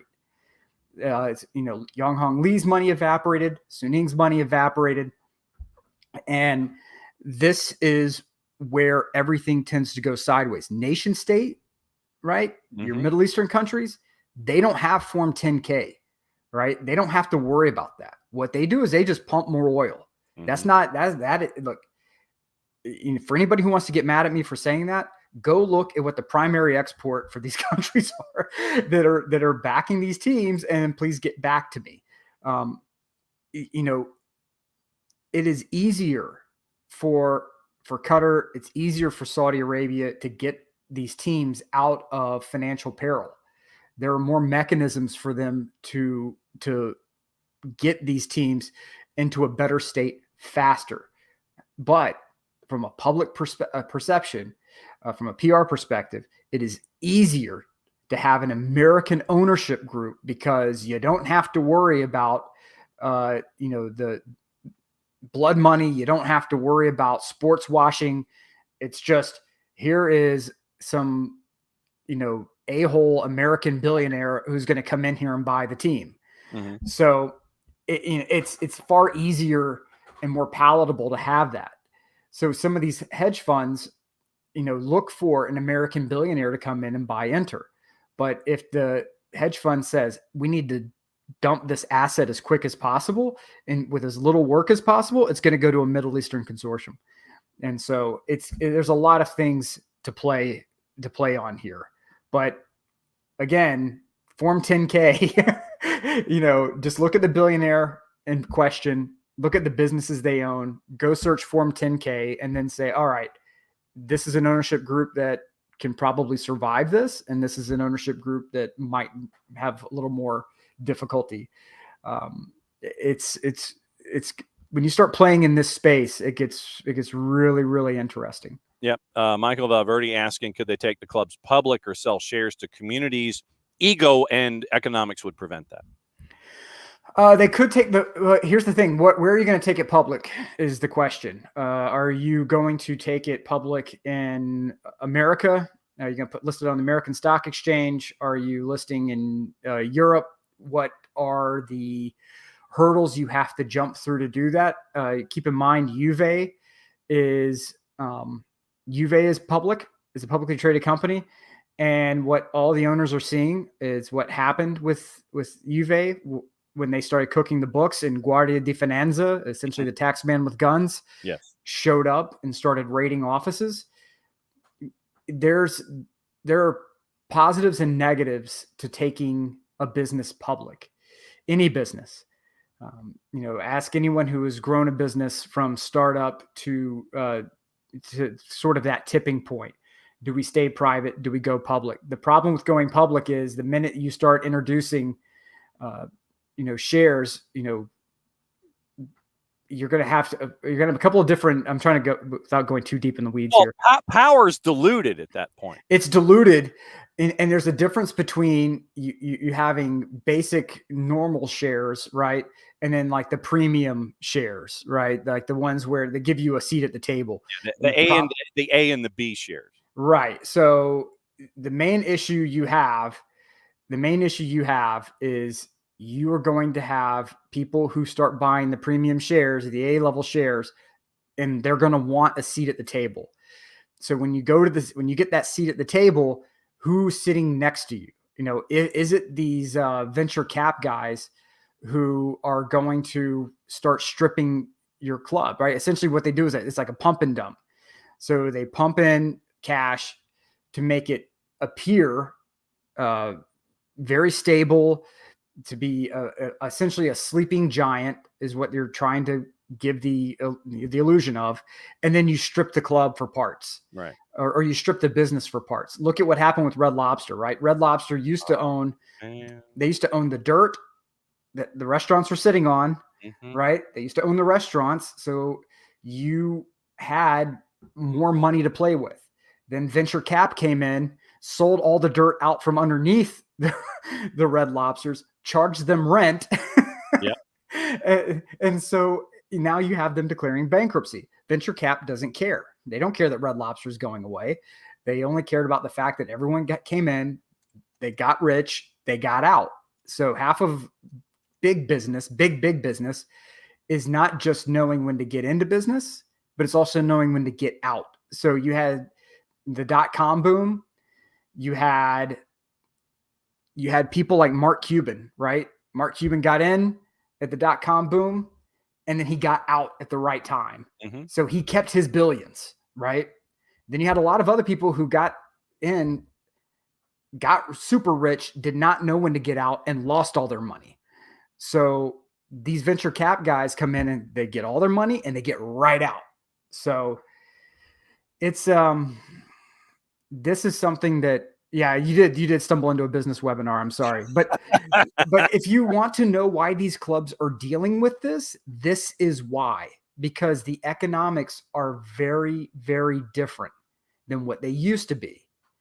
And when you have venture cap come in and start playing in this space, the clubs that you know and love that we talk about now becoming an asset are going to be stripped for parts just like any other business. So it's a confidence game. It's a racket. The more financially stable clubs, you're going to have the days of, we are competitive, we're winning Champions League. Those days are gone. Now it's like, can we be stable? That's the new goal, which is terrifying. So get you a top flight club that you love and adore, and then make sure you have a really stable second or third division club that your heart resides with. So the one that's not attractive to venture capitalists, like Siracusa, right? Or Catania or Palermo. You could just Palermo's owned by Citigroup. You got to worry about Pro Rel is what you got to worry about there with Serie A and Serie B and Serie C. But that's fine. So, or here stateside, find you, you can love Arsenal, you can love Man United, but then go cheer on South Georgia Tormenta. Like Dell and the Charleston Battery. There you go. Or Dell with the Charleston Battery. Find these clubs that allow you a little more stability than what you're dealing with. Nikki Glazer. Gronk, no, that not real money. Yes, exactly. Let's see. Gossip, rumor, and innuendo. I didn't get your thoughts about what happened for a long time last night involving Atlanta United making it out of the round of 16, heading into the round of 8. Draw tonight at 10 o'clock. What'd you think? They made it. They advanced past Dell's Charleston Battery. Dell has been lamenting all show long, actually. What'd you think, Nick? Which part? Atlanta advancing Open Cup, sir. Well, it's a win. Mm-hmm. It's a win, which is great. I sense your enthusiasm. Yeah. Look, you got to get a win by hook or by crook. You got to get a win. So it is. It's great that you have that, but in my opinion, yeah. And I'm sorry to say this, it's not impressive. You should not have. And Charleston Battery's having a great year. Mm-hmm. Wonderful. And even with a B-level roster, B-level starting 11, for me, it shouldn't have gone to penalties. That's just my 2 cents. It should not have gone to penalties. Shout out to Cohen. I mean, you're seeing what what the future is. Maybe after Brad is done, if Cohen stays, then you have something that could be pretty special coming up. It's great to have a succession plan, but I didn't see anything in that game that made me go, "Oh, okay, baby. All right. We got something." You won in a penalty shootout. Great. It should have been done a hell of a lot faster than that. That's just my 2 cents. Uncle No Pocket says, I agree with Nick, but to be fair, it's probably closer to a C-level roster. Perhaps. You may be right. Zio No Pockets. I may agree with you on that one. There you go. Let's see. Gossip, rumor, and innuendo before we get out of here. Once again, we mentioned Pochettino being on the roster for folks. Stuttgart manager Sebastian Hoeneß and Ipswich boss Kieran McKenna sounded out by Chelsea to replace him. Girona boss Michel and Enzo Maresca also likely to be among the names under consideration by Chelsea. Thomas Tuchel's held loose talks with Chelsea about returning to the club, according to Florian Plettenberg at Sky Germany. Man City open to offers for Ederson, who's attracting interest from Saudi Arabia. That's from Fabrizio Romano. Four-letter paper says Manchester United exploring the possibility of signing Crystal Palace defender Mark Gahey if they fail to strike a deal with Everton for Jared Branthwaite. Everton have also placed a minimum price tag of £80 million on Branthwaite, who's got interest from Newcastle and Spurs. United in a position to spend heavily in the summer transfer window as big losses in recent years are now dropping out of their PSR calculations. Spurs contemplating a summer swoop for Dominic Solanke at Bournemouth. Arsenal, Manchester United, and Liverpool have made contact with Benfica over a potential deal for center back Antonio Silva. Arne Slot has placed Benfica and Turkish midfielder Orkun Koşu at the top of his wish list. Spurs have asked Chelsea about the availability of Trevor Chalobah as they want to launch the raid for him and Conor Gallagher. United and Bayern Munich sent scouts to watch 18-year-old Malian midfielder Malik Junior Yalkuye, who plays for Göteborg in Sweden. Villa lodged a £13 million bid for Sevilla's defender Marcus Acuna. Villa also interested in Italy defender Raul Bellanova after impressing during his first season with Torino, but West Ham and Manchester United also keen.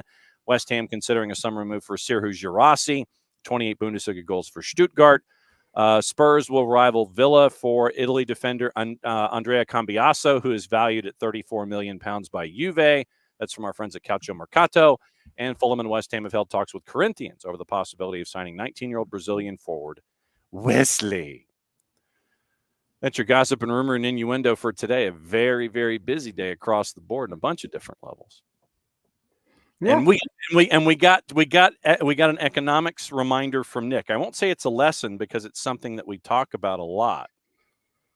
It is, and I know like there are shows out there that will tell you, oh, so and so was subpar. They shouldn't be on the field. Blah blah blah blah blah.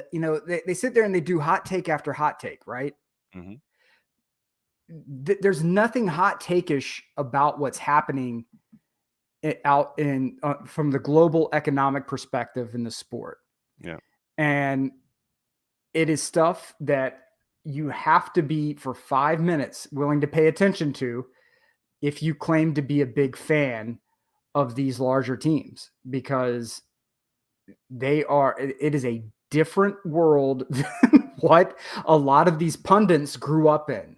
And some of these guys are old enough, to know the origin, like where it's, it's a group of longshoremen. Okay, no, those days are gone, man. They're gone. So your favorite club, my favorite club, is an asset. They are bought, sold, and traded. I'm talking about the club, not the players.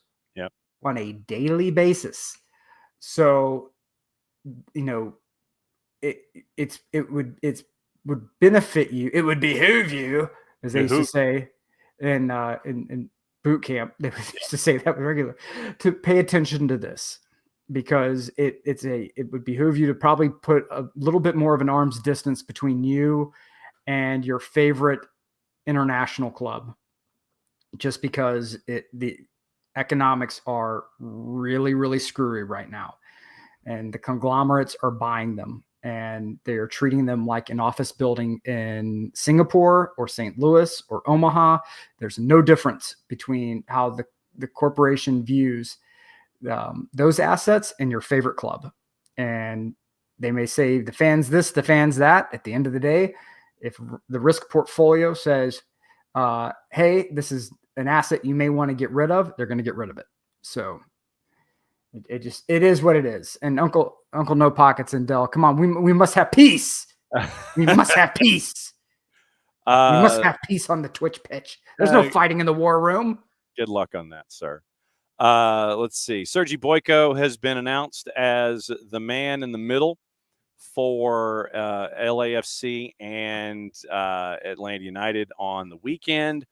And when our friends at Pro will let us know what the numbers are when it comes to how they call matches, we'll let you know, because they've yet to publish a new set of statistics for 2024. So all good. We'll be back at it again tomorrow. Once again, Nico will join us at 10:30, and we'll get you ready for anything and everything going on in and around the planet when it comes to the world of stuff. That's the official term. So, Nick, since you are here, I will let you go ahead and send us home as Dell and Uncle are trading haymakers here as we go this morning. All right. Well, I hope that Zio No Pockets and our dear friend Dell are all well and good. Yes. So yes, but anywho, just keep in mind, guys, that sports can be fun if you look at it with a remotely healthy viewpoint. And one of those things are because it's a business now. So the healthier you look at it, the better up you're probably going to be. Okay. So, but hey, look, shout out seriously to the Battery. They played their asses off last night. Seriously, you watch that game, you can see those boys were running at 110 miles an hour to try to get the result. They've had a great season. Atlanta. All right. You got one. That's great. Go get another one. And, healthy, positive view, momentum, baby. Let's go. Just win, baby. Al Davis time. Until next time, everyone, mucha, Euro, y'all. What he said, back 9:05 tomorrow morning as we roll through another day of soccer down here. Thanks for coming on and hanging out with us. Mucha plot, y'all.